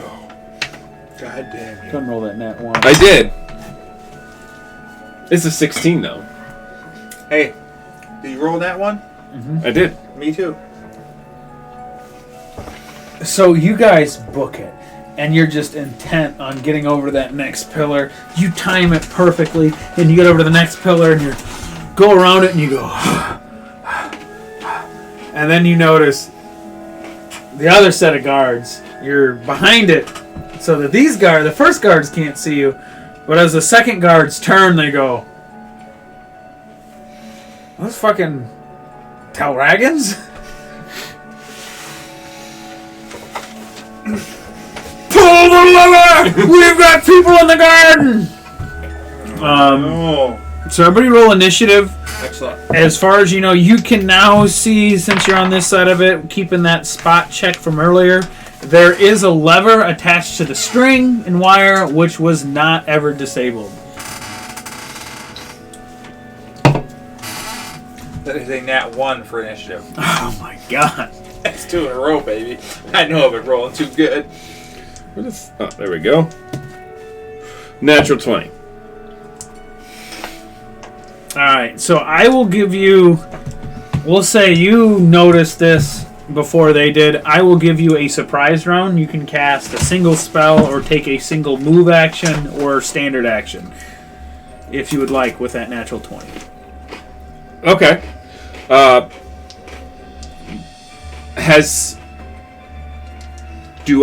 much do I see again? Can you... Sure, you were right here. Here's the second set of guards right here. Here's the lever. This string is connected along the wall there. And from what he discerned, or this wire, I should say, if he pulls that lever, it's going to pull this wire and create a huge alarm sound. Okay. Can I see the person going for the lever? Yes. There's one here and one here, let's say. So he's about, I'd say, 60 feet from it, and you're probably 90, but you also have to go around a fountain, so probably like 120 total. Okay. I gotta look this spell up. Uh-oh. That fucks you up? Look that big old dick up. Oh, does the spell have any verbal components? Oh, that's true. Well, I gotta look. Because it doesn't completely negate it, right? He just has spell failure chance. If it does. Yeah, Why 20%. is this- What do you mean I'm gonna pee on my ass. How is it? Fuck you. That doesn't make sense. Why is it not search anything? What do you mean no results found? Yeah, your fault, dude. I'm sorry.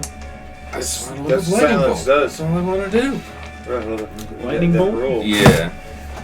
Oh, God. Young out here trying to evaporate somebody. Well, if he's gonna pull the lever and I got line of sight, I will evaporate somebody. Yeah, for sure. We're here to do the work of evil. That's true. You do have the bloodlust right now. That your hand would love that idea of just fucking obliterating some of these guards. Oh, God. We've done so good in that.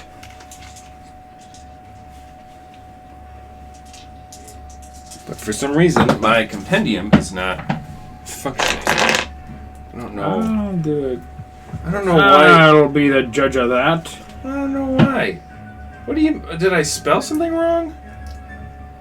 Yeah, we're fucking up. Lightning bolt. There we go. I didn't put a space.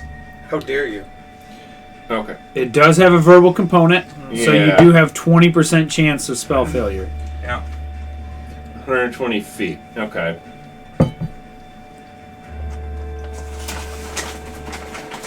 Well, it's only the one bonus action, correct? It's not move and then. Okay. 20% chance. I'll roll a D-hundo. You can only hit one of them, though. Because it's a line.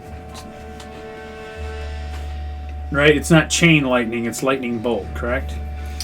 Spells with verbal components cannot be cast. Oh, no. All sound just stopped. Yeah. Okay. Let me see. And a willing creature can attempt a will save to negate the spell and use spell resistance, if any. If you ain't got spell resistance, get fucked. It's quiet around me, boy. Well, where am I again? Let me. Next to me. Okay. And this is a bonus round, correct? Or Yes, bonus. so you action. get one standard bonus action. So you could cast haste on yourself. You could, As long as it isn't a verbal component, you'll be alright. yeah, try to, or you could move out of the silent zone. That's what I think I'm gonna do. I can move out of the silent zone. I can at least try to blast one of them. So you could move, if you move 30 20 feet, you could probably get to about there. I'll say. 20-foot radius. I mean, I'm on a notepad. Okay. Yeah, I'll move there, and then I rolled a natural 20 for. Yeah, my so initiative. you are going first. So go ahead and take your first round. We are now in combat. And then. Yeah, the first. The first motherfucker is gonna get. Whoever's closest, I'm gonna blast him one. And that would be a 17 reflex.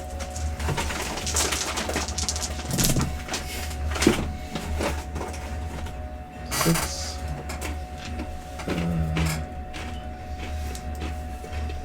16.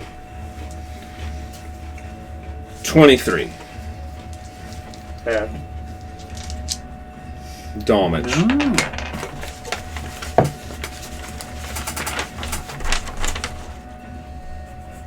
Ooh, Only seems right. Is he? He is still up, but he is severely damaged. Are you? You could still move again as part of your move action too. So I don't know if you're, or you Okay. could make a mad dash to the lever and try to get in front of it too. Because you just did your bonus Yeah, action to kind of move, so you could. I don't. yeah. Or I didn't specify this. They are in a line if you were to move here, and you could get both of them. Oh, okay. I'll say it because I know it's not in, like battle boarded super well. Okay. But yeah, they you could move very easily. Like if you move 15 feet, they'd be in a line, and you could hit both if you want to. Yeah, I would do that. Yeah. I'll give it to you here. So they both failed. They are both fairly fucked up by that. Oh, he's a spellcaster here in Polmont.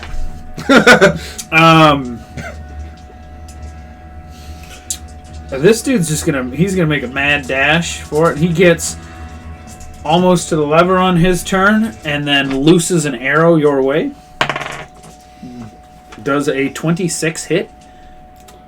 Barely. Barely. Well, my AC is pretty good for a wizard, but it is not.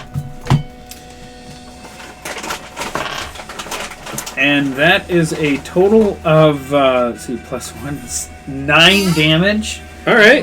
The majority of it being electrical damage. Okay.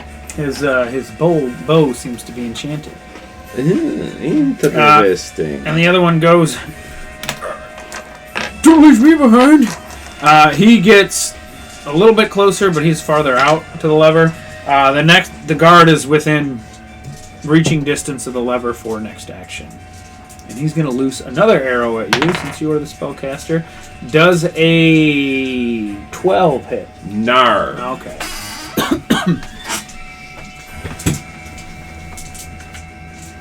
Last initiative. Here we go, boys. Did you move? What's that? Did I move or did he move? Did you move? I did move. So, Tronimus is about 45 feet away from you. The guards are probably closer to 90. He got a kind of a double move with his bonus action. Alright. Our shot? It's very important.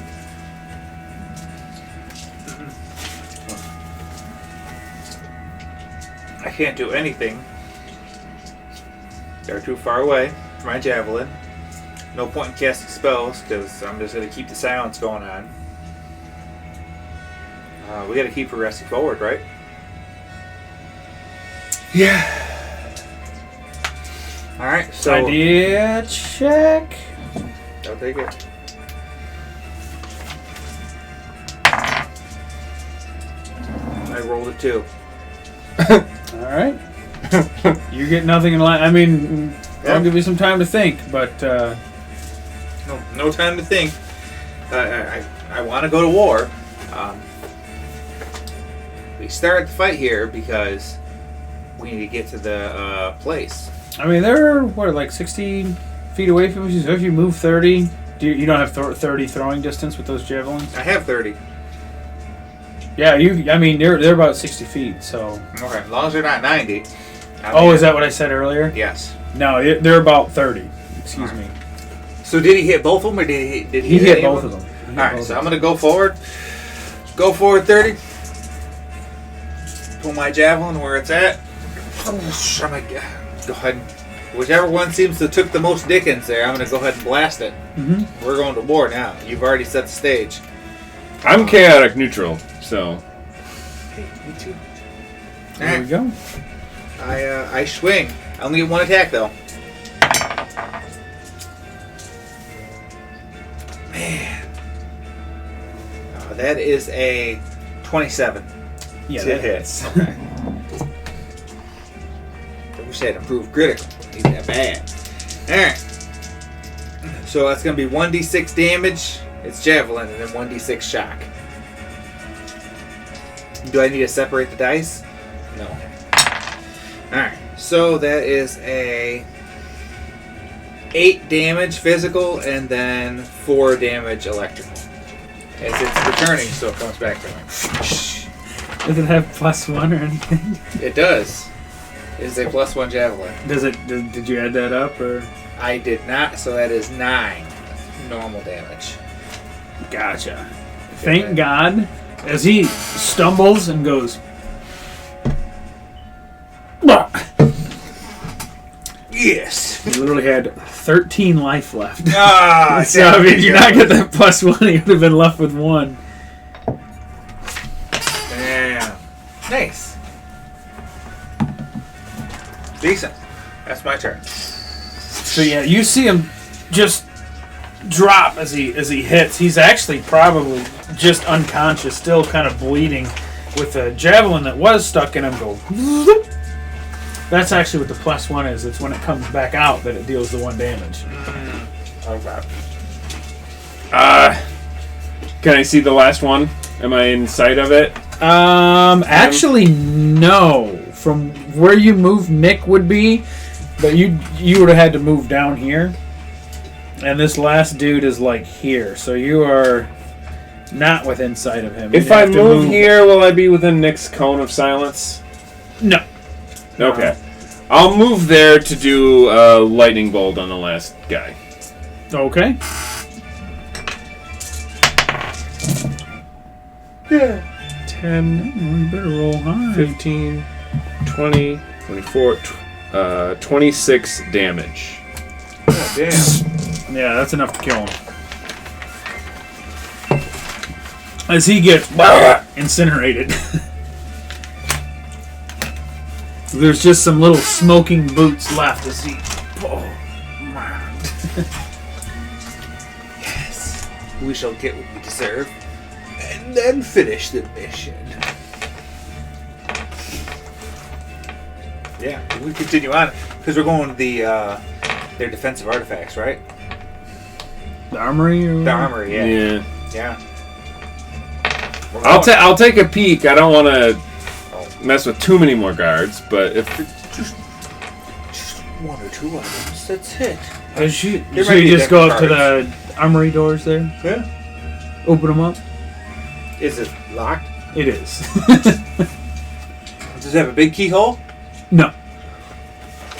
I do have knock. Hey. I mean, You are the wizard / rogue, sir. My dick can only be so big. You gotta carry us the rest of the way. I will. As he looks up the spell. Oh, this is. Because I think it's only. I think I would hit. It's only like mundane though.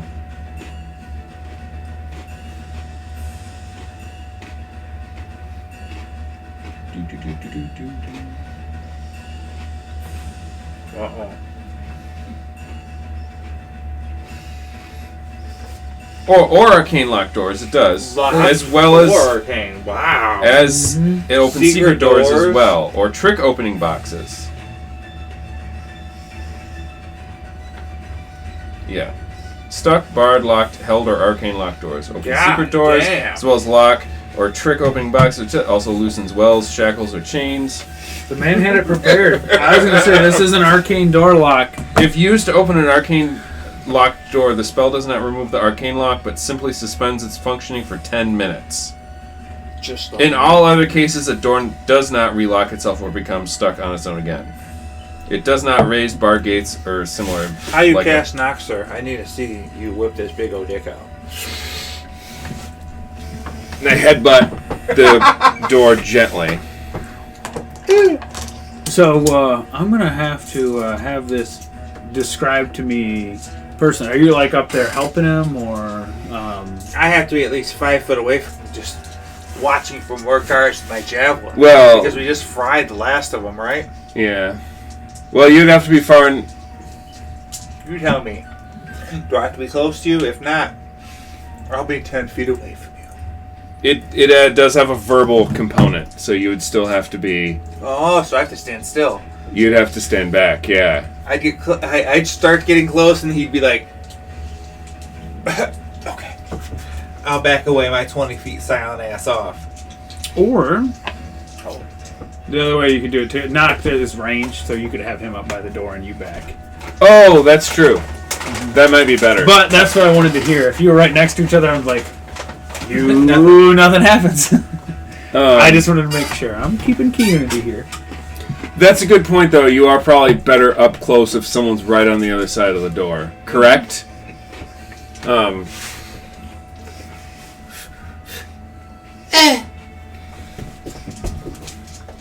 I'm gonna close my javelin. One hand out for no reason.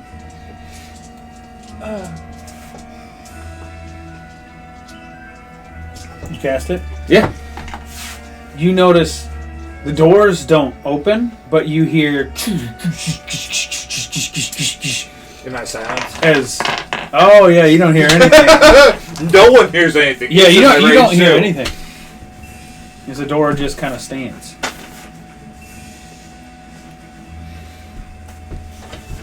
Meander on through. You push it open. You almost didn't even know if the spell was effective or cast, but all it did was suspend the arcane lock on side and allow the door to be pushed open. As you enter, you see a room that has 2 other doors. One has another series of locks on it and is labeled Polmont Magic Weaponry. The other is named Polmont Magic Armory.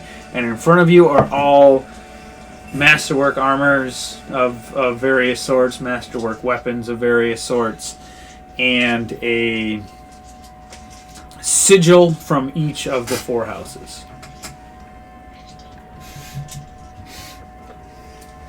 Point at the offensive weaponry. And I'll point at the armory.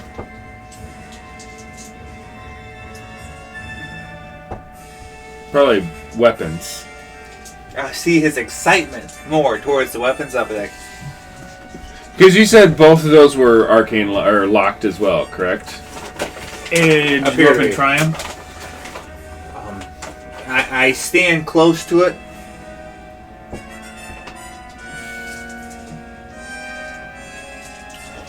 Because I have one more knock left, so it's a choice between whatever we want. I mean, It felt like a choice between one or the other anyway. Okay, yeah. I'll do my other knock from a distance on the weapon door. The weapon door? Mm-hmm. Okay. Yeah, I mean, yeah, so nothing that's- happens. Same as what happens on the first door. 8 minutes. We got 8 minutes of that, so however long that really lasts. Yeah, I'm assuming you're probably on like minute 4 with all that transpired. That's fair. Combat literally took 30 seconds. Bam! And then you got in place for the knock. So I'm guessing we burned 4 of your 8. That's fair. Alright, yeah. So we go into the weapon. Yeah. Might as well explore. So you find a series of magic weapons. However, the only thing that you're really drawn to is a javelin that lights up ever so slightly. What's your current javelin? +1, returning, and electric? The only reason it's electric because of my class ability, so any javelin would be electric that I use.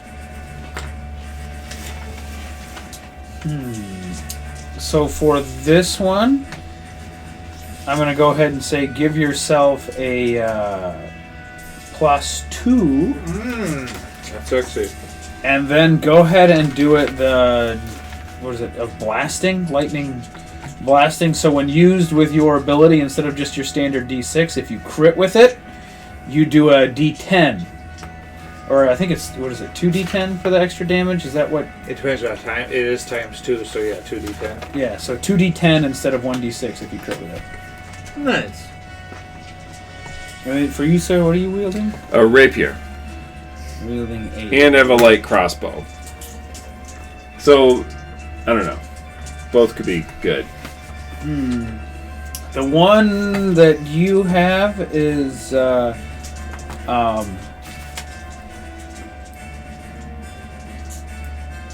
you see a crossbow in front of you.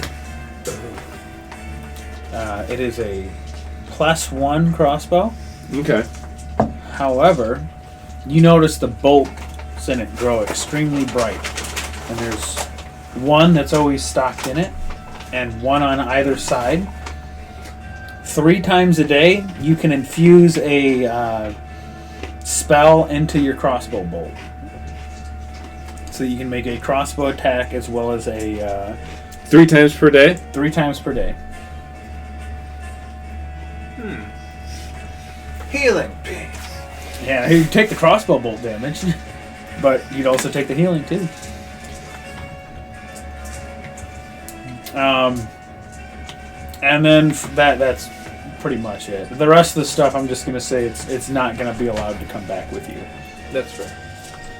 And I assume it's like a... The 4, I didn't describe it well before. In the 4 room, just the regular armory, the 4 signets of each region grow in front of you, but that's up to your choice for which one you choose. I'm not going to tell you what they do until you grab them, but there's one from Talgrin, there's one from the Dwarven, there's one from the Gnomish, and then there's one from the Sanctity.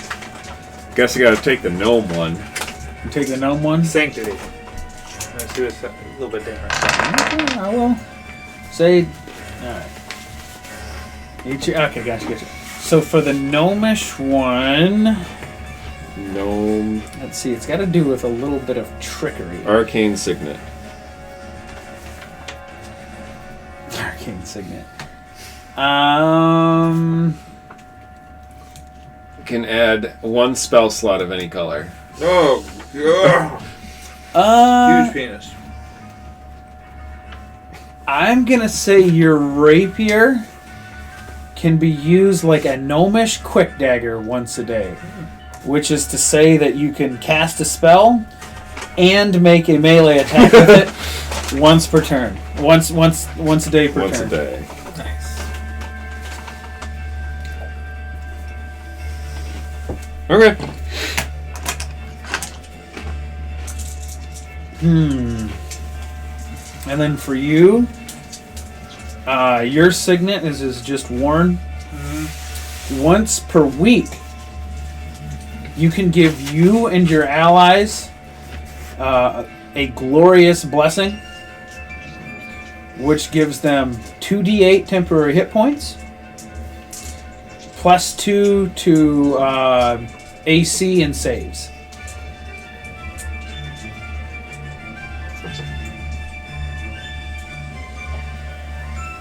Once per week. Nice. Saves. Yes, decent. How long? I will say. Let's do a minute per level. Okay. Nice.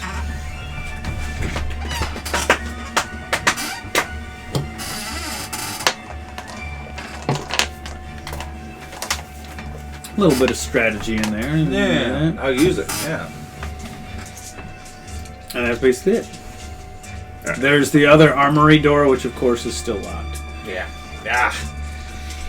I suppose it's time to go.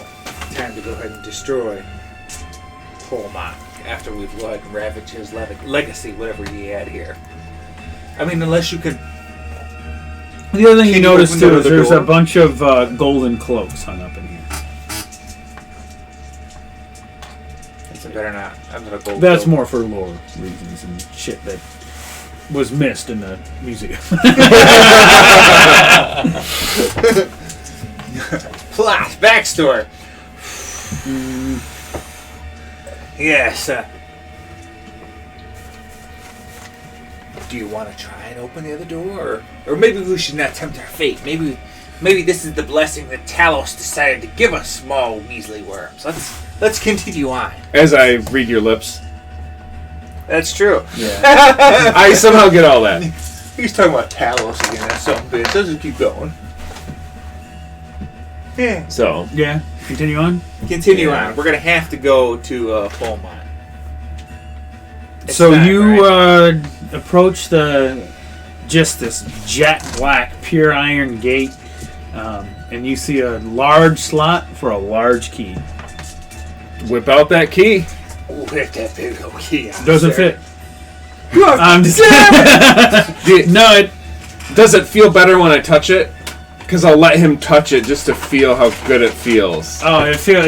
you feel like you just killed 2 dragons. Oh, I mean, you're a part of the way there. This is it. This is the one. You've done it again. Proud So of you open up, and it leads to a rather narrow and dingy hallway, which seems odd. Spot checks. Love it. 13. 12. Nothing of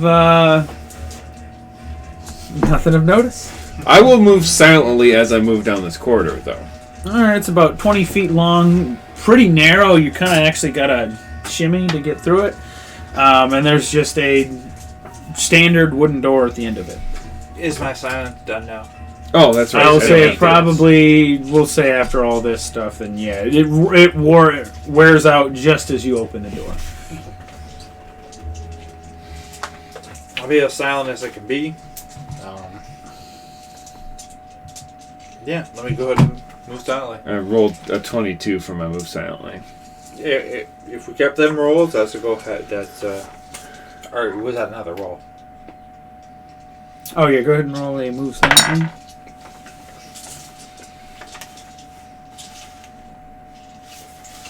$13. Would you roll? It was a 22. 22. You guys feel like you're moving pretty silent as you open up the door and find yourself in between 2 Polmont guards. Pull the lever! As you go to combat, the levers get pulled, and you hear a incredibly loud clanging sound coming from the direction of the atrium behind you. As you hear a voice in your head. It's up to you, my children. Kill every single one of these guards, slaughter them down to the last, or rush past and kill your target. I'll pull you. Yeah. Charge forward if you want. I mean, it'll take us a turn each to go ahead and slay these guys. course, I don't know how many more firebolts you have. Yeah, I don't have my lightning bolts. I have fireballs left. And of other stuff. But it might be better to Wait. save that. So I would suggest we rush forward. Let's keep rushing. I'll rush forward. Do we need to So- roll a niche? Yeah, go ahead and roll a niche just so I have a rough idea. The higher you guys Natural 20. Good God. Do your time now. This is it.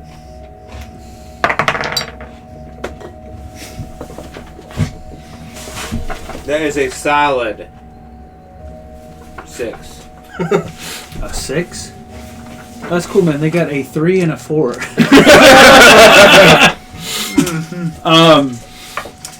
Part of it is, too, they took the time to try to pull the lever. It's kind of a large system. You guys see a series of stairs in front of you, and just you're kind of dashing through. You said it was raining. Is it getting worse yet? Roll a d30. What my character? I'll roll the white one. I should roll the black one. I have a feeling. That'll be glorious. Wow. Holy shit, that's 26 altogether. You've noticed that the winds picked up intense as you were coming out of the armory, and now, as you opened this door, and part of the reason that held the guards up, as soon as you open it, the silence was lifted. You hear as lightning strikes, and thunder beckons throughout the halls. A bright flash comes in behind you, surprising the guards.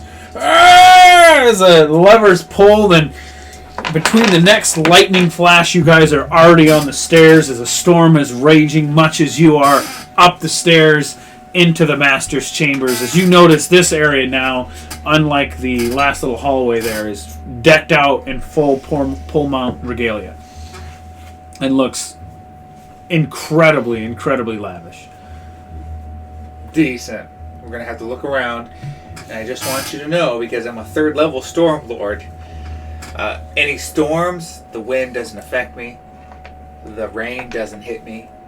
I am at one with the storms. We are inside now. Okay, alright. So, but it is thematically, I think it's rather fitting. Tasty. And you guys make it up to the top of the stairs as you hear the guards finally acting behind you. Protect the king! You see a long hallway. It looks to turn to the right up ahead. However, there are 2 large double doors to your right. You have to run up and check them. Do you continue down the hallway and is it hooks around the light, or do you just enter these double doors? Do the double doors look regal? Yes. I feel like everything looks regal. Do we think the double doors are it? Let's check the double doors. Through the double doors. We're going to go Through there. the double doors? Yeah. They're rather heavy. Side quest. You see 8 golden cloaked guards around a table discussing the humans have taken quite a chunk out of each of the founding regions. Although they seem most akin to the dwarves, as they turn and look, expecting to see guards and see you. They've broken through! As you see, almost in unison, all of the golden cloak guards draw their swords, and you see arcane power in their left hands. Nope. Bad choice. What I always wanted. Yeah. I guess we go back out where... No, thank you. We keep heading the other direction. Do we need to roll another initiative? We'll keep your same initiatives or whatever. They basically use their move action to stand up and draw their weapons. I'll let you choose the next door. As you round the corner, you notice there's only one door ahead of you. Even more regal, it's got sigils in all 4 corners, and in the center of it, it appears to depict a line of kings all the way back to Peter Pullmont the First. This is it. We'll have to deal with probably 5 more guards, but we got this. My bad. That's okay. Mine too, probably, I'm sure. Charge and bust through. You hear guards clamoring after you. In fact, as you open it, and I'm assuming shut the door, an arrow whizzes over your head. You are now in a rather lavish room with it looks like there's a bar and there's a staffed bartender right there. So he pops the cork, and there is a door to your right, as this just looks like to be a little foreground sitting area. Perfect. We're looking for Pullman. Yes, Pullman. That's what we're looking for. We need to speak with him urgently. It involves. As you hear, "Stop that!" from the guards behind you. I know. Things are happening rather fast. Don't worry, we must find him quick. Do you want diplomacy? Buff? What do you want? There's only one other door to go through. I know, but I want to hear what he has to say. Because there might be something He just more. ducks behind the table. Or behind the bar. Damn you! As it sounds like the guards are now gaining. And we go through the door here. You go through the other door. This looks like a huge kind of living room, lavishly out. As you see a confused Pullmont get up, look, and then start making a dash towards the last and final door. Oh no, he ain't gonna have no chance to. The time is now. This is the I'll go ahead and let him roll initiative, and we'll see. Yep, we'll be behind him, don't worry. What'd you roll? Shit. You go ahead and go first. I think it was 5 or 6. I think you rolled a 6. I assume he's in clear sight of me. He is. All right, he's gonna have to roll a 17 reflex because he's getting a fireball. And I yell, "Sorry, the dragon made." I don't yell that. As right now, your left hand is burning. It's a weird mix of pain and kind of a 10, calming sensation. 15. It's strange. It's like 20. everything you've ever wanted is before you, but you still have one last duty that you must fulfill. 27 damage. Oh, this is our duty, dude. As he looks like he's able to dodge most of it.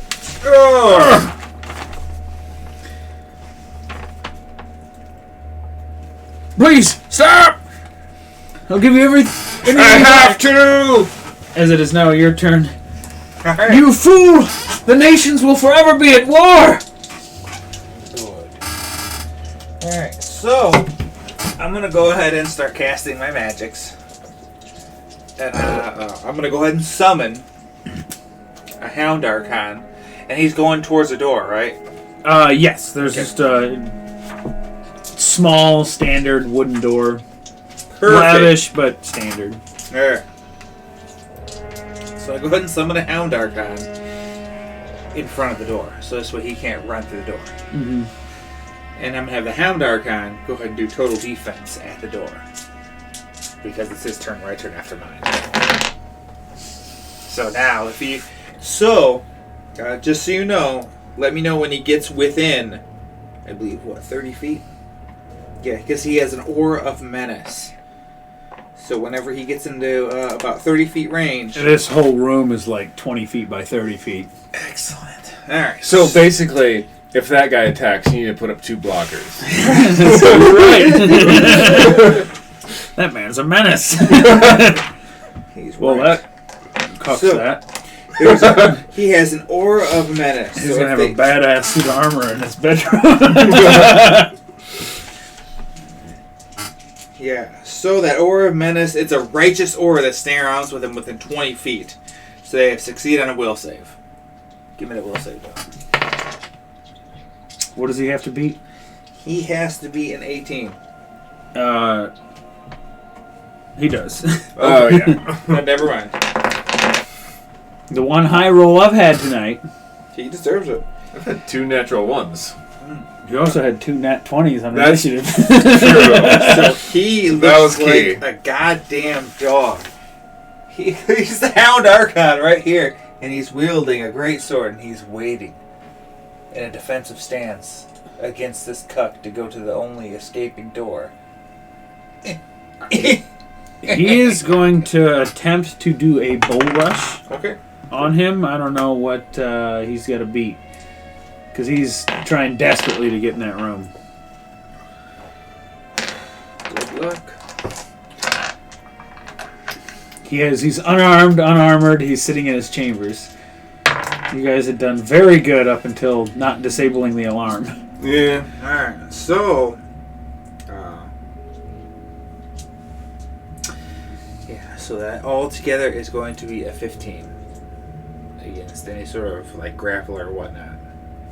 So he may be in charge of the grapple if he rolled high enough. Oh, so at Bull Rush, Or he's just trying to push him out of the way. Did you roll higher? Did you higher than 15? He had a 16. Okay, yeah, he ends up knocking him out of the way. I will say that takes his turn, though. Okay. So basically, he didn't get through the door. But we are now back to you guys. As he's now pushed him out of the door and has opened it up. You can't yet see in there. I don't think you either one are close enough, but you're about 15 feet away from him right now. Okay. And you hear guards entering the first door where the bartender was. Okay, so they're coming. Gentlemen, All right.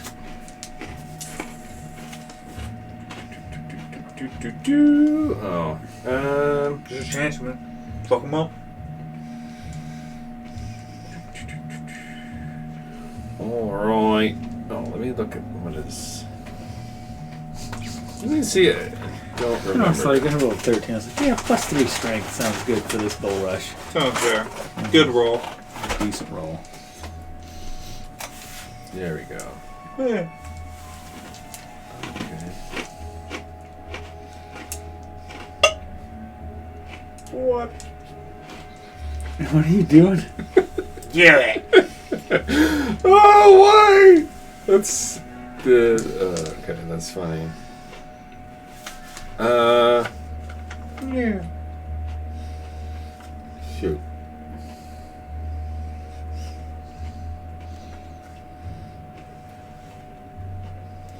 All right.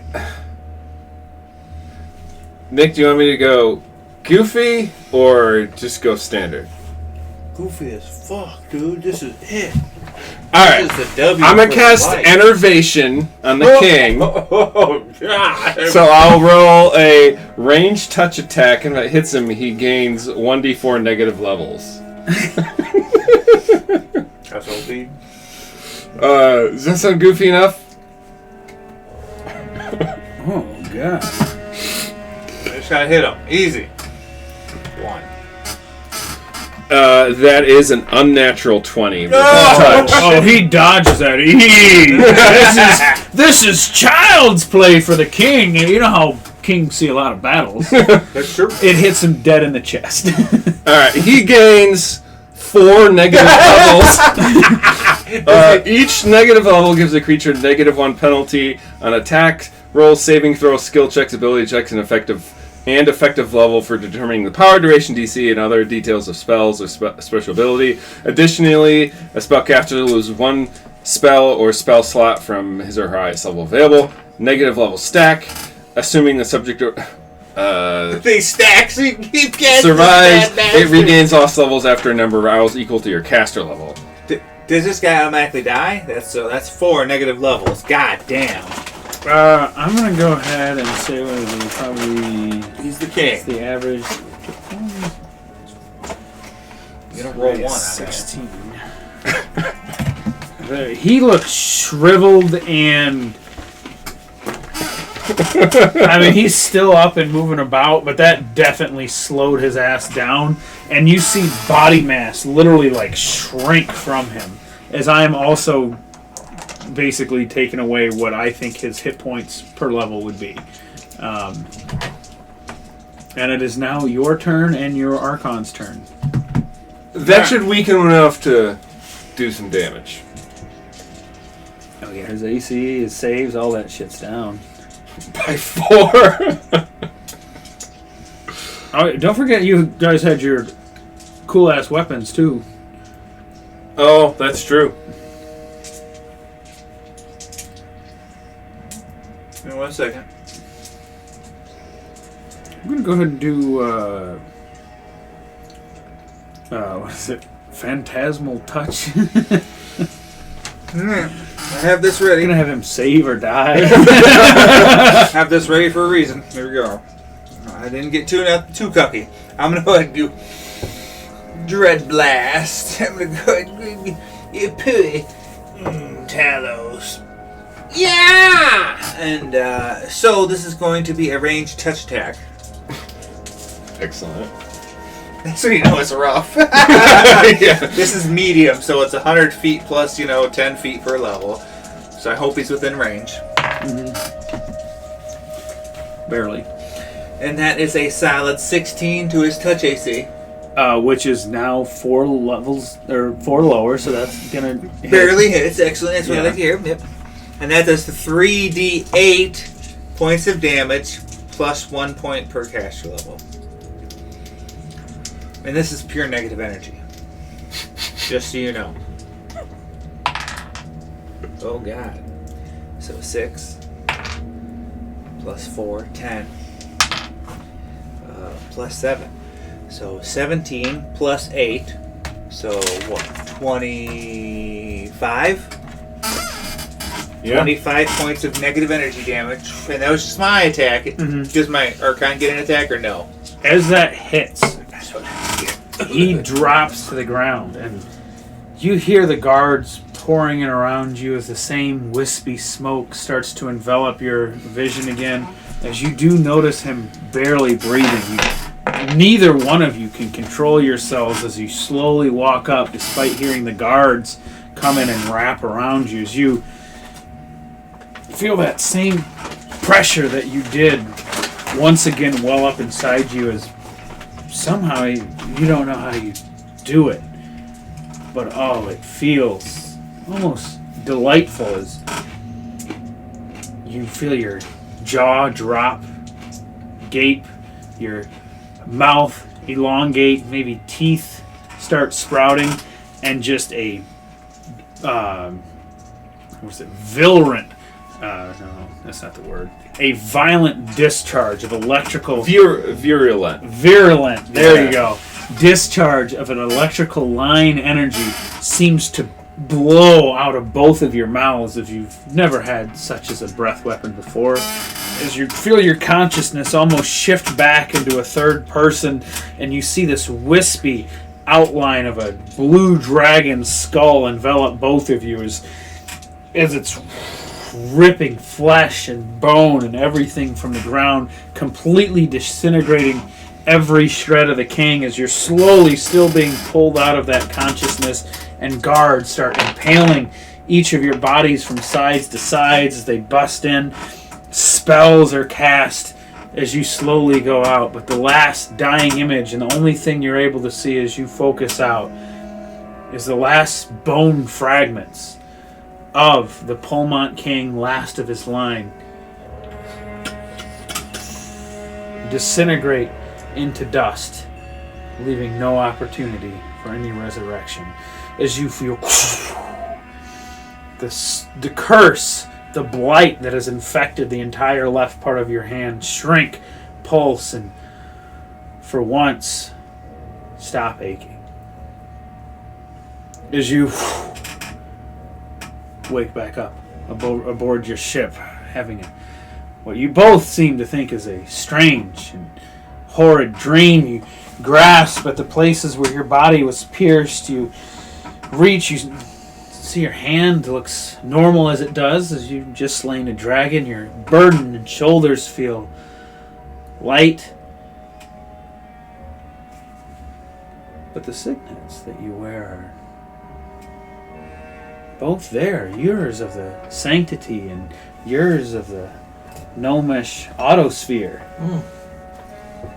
Proud and open on your bodies, and you feel a heaviness in your right pocket as you pull out an iron key.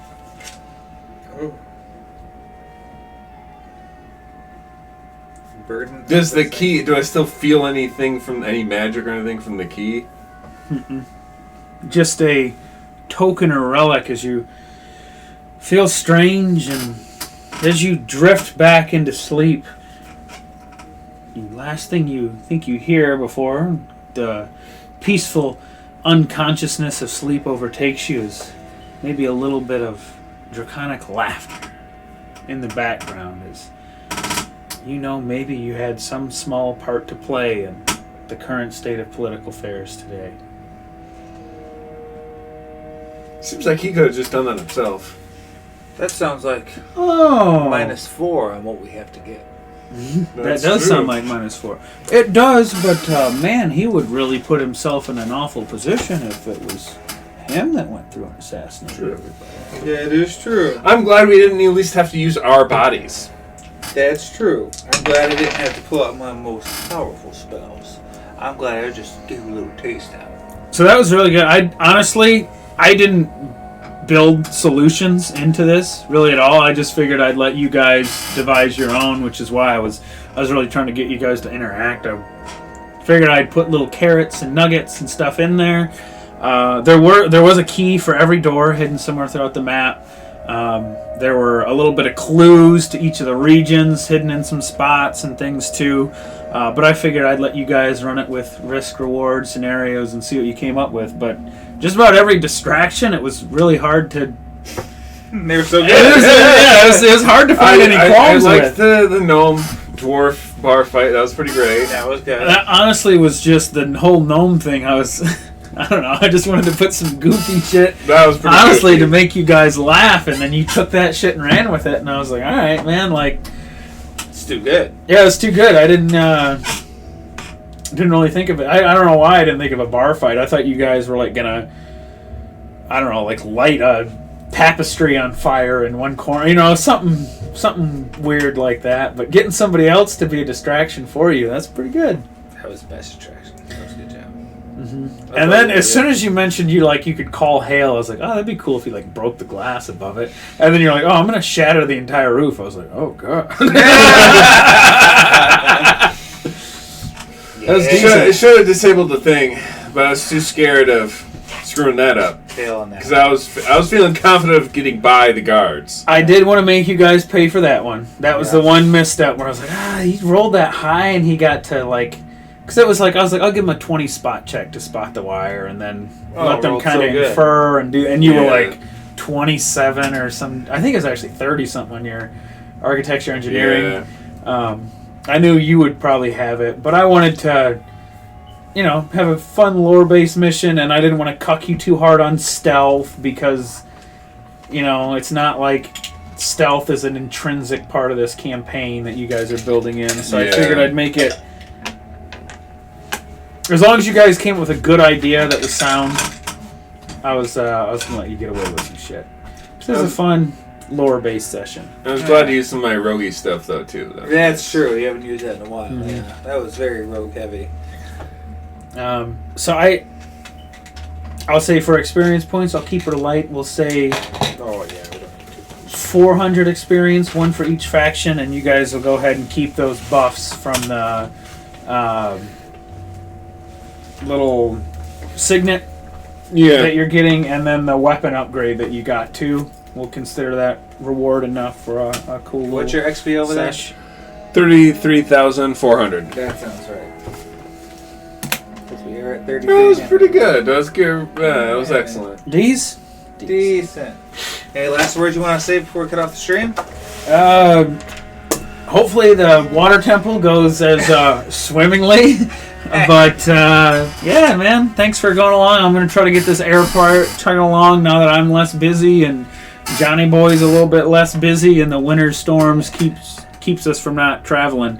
It's been a little bit rough, but I actually did some DM work. I do have the water temple Ready to go.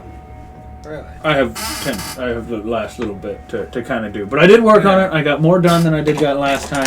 I'm just working on the final room. I wanted to do some weird shit with there that depends on what we do. Yeah, how you go through. I want the whole temple, how you go out it to change in the end, and I haven't figured out everything for the last room yet, but I've got some groundwork laid out for how it's going to go. I just got to figure out how it all meshes together. About 6 months, we'll get back to that. Yeah, pretty much. Sounds about right. But yeah. that's it, man. Oh yeah. All right, I'll end it there, boys.